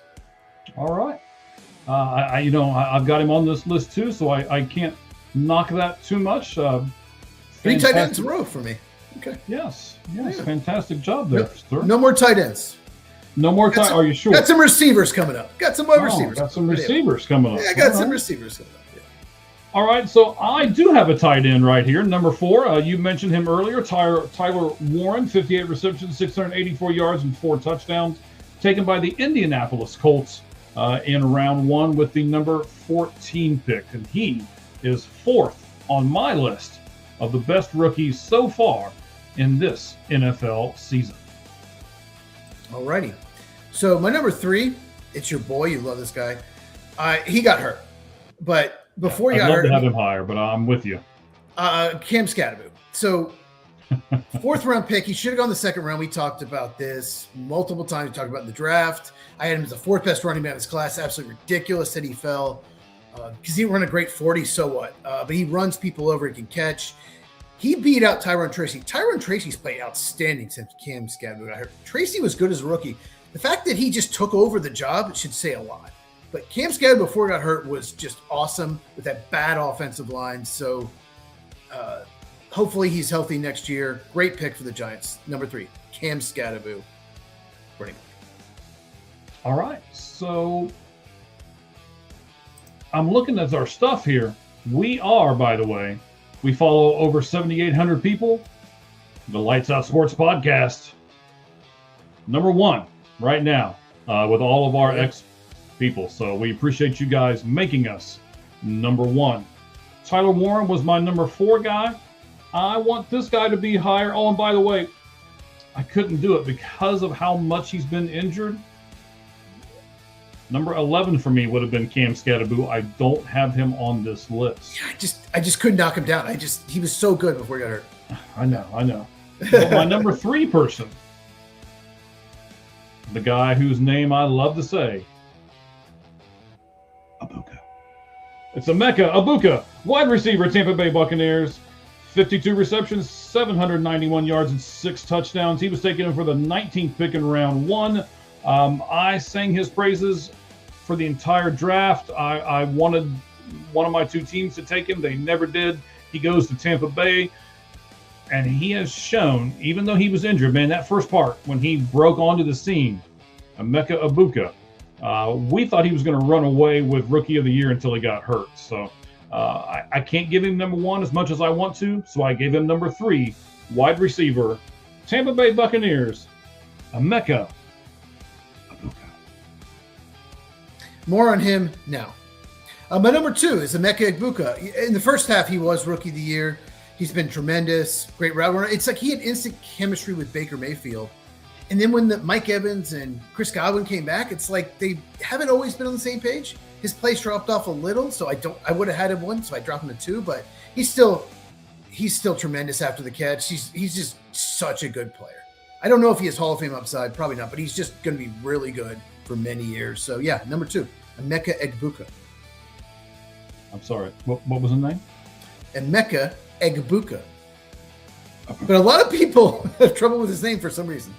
A lot of people in the media, not important people like us, like those idiots. No, absolutely not. By the way, just so everybody knows, we got some breaking news here. So the 2-game suspension for Steelers wide receiver DK Metcalf has been upheld. He will miss the rest of the season. And they better hope they beat the Browns, because if they don't and he misses the Ravens game, they blow the division. Now, I'll say this. The Ravens do play the Packers. If the Packers win, Steelers are in, no matter what. And Lamar Jackson, though, was a non-participant with a back injury at practice today. There's my breaking news.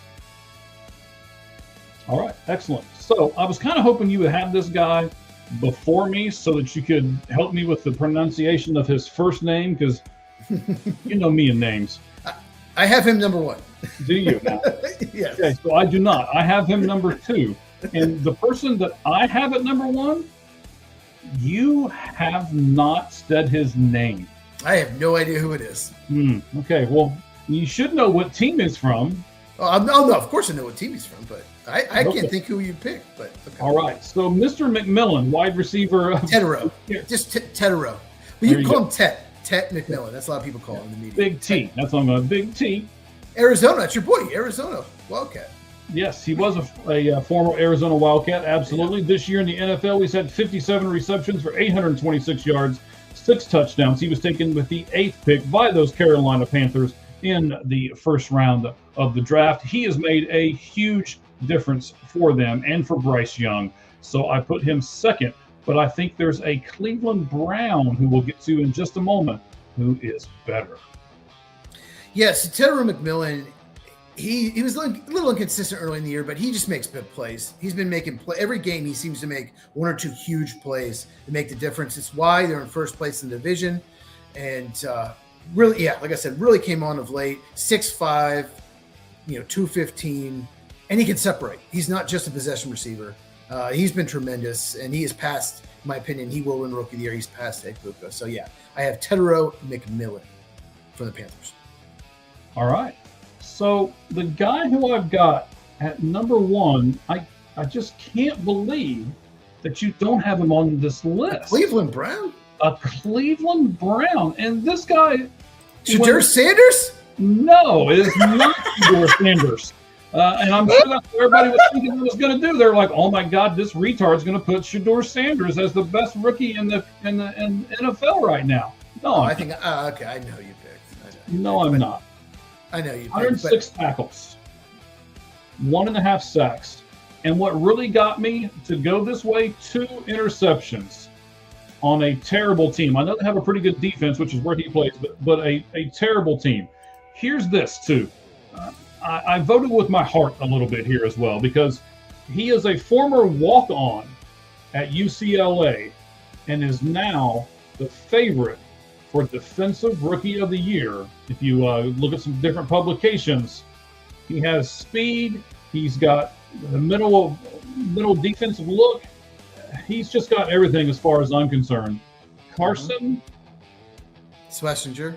Yes, that guy. You mean the guy I had 7th on my list? Oh, did you have him 7th on your list?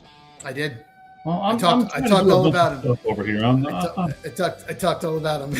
Okay. Well, thanks, buddy. So, you know what?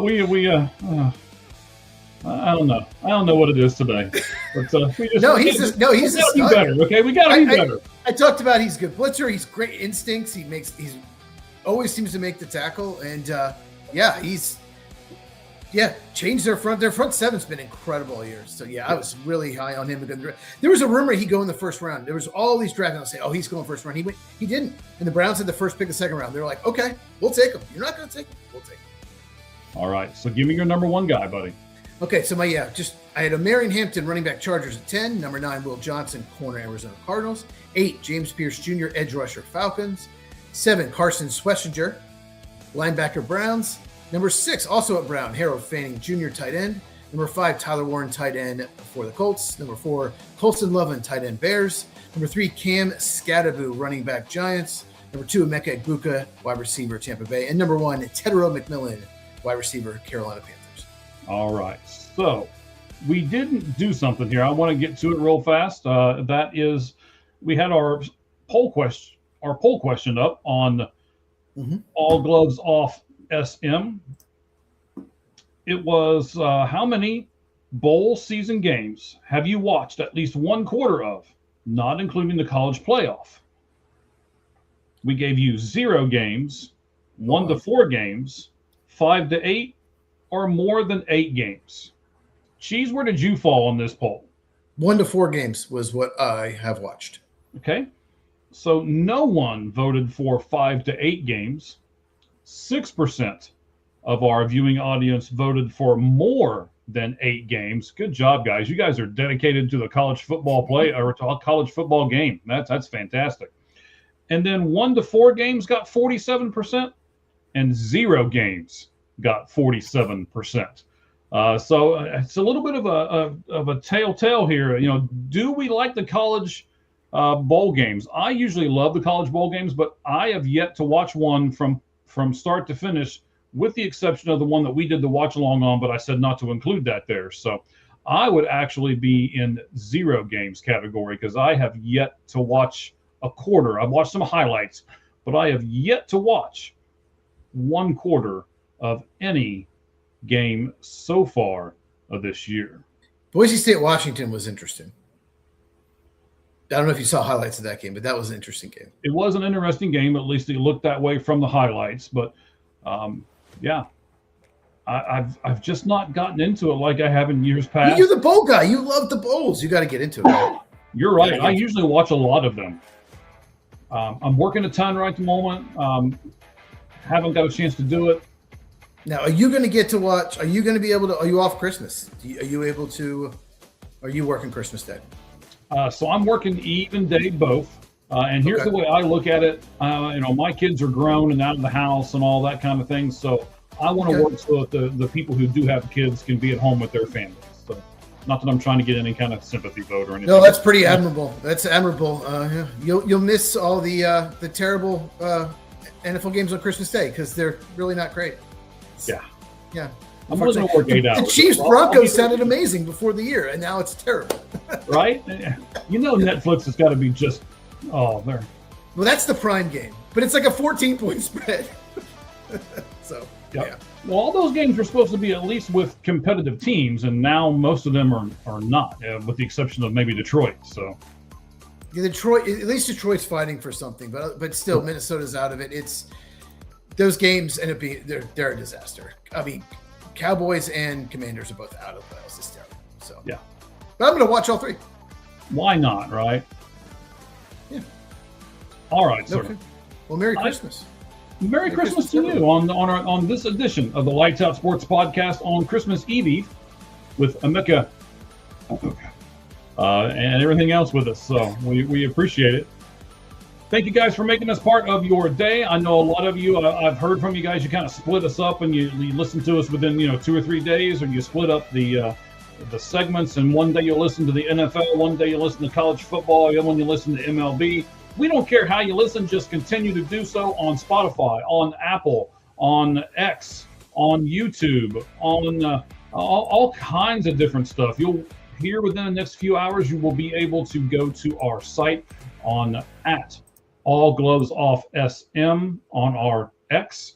We'll have a link tree up there where it'll give all of our links to all of our stuff. And the reason why we haven't done it yet is because there's a lot of stuff. You'll be surprised. There's tons and tons of stuff. So thank you guys for absorbing us and the All Gloves Off Sports Media platform. We appreciate it. We're going to add some more people. We're going to add some new stuff. We're going to get some great sponsors. But we don't need to do all of that because we got Cheese right here, buddy. How do you want to conclude today's broadcast, Cheese? I want to get Pepperidge Farm to sponsor us so I can say Pepperidge Farm, remember, Pepperidge Farm. That's what I want. But yeah, you can find me at Football with Cheese on YouTube, Football with Cheese, CAGEZ. I have my last few videos are about why Matt LaFleur sucks as a head coach of Green Bay Packers. And then also I have my thoughts on the DK Metcalf suspension. So make sure you go to my channel and check those out. All right. Fantastic. We will certainly do that. And as we do every single week, we tell you that the only thing that's fair in life is a baseball hit between the third and first base lines. Good evening, everyone. Thank you all very much. Merry Christmas or Bah Humbug.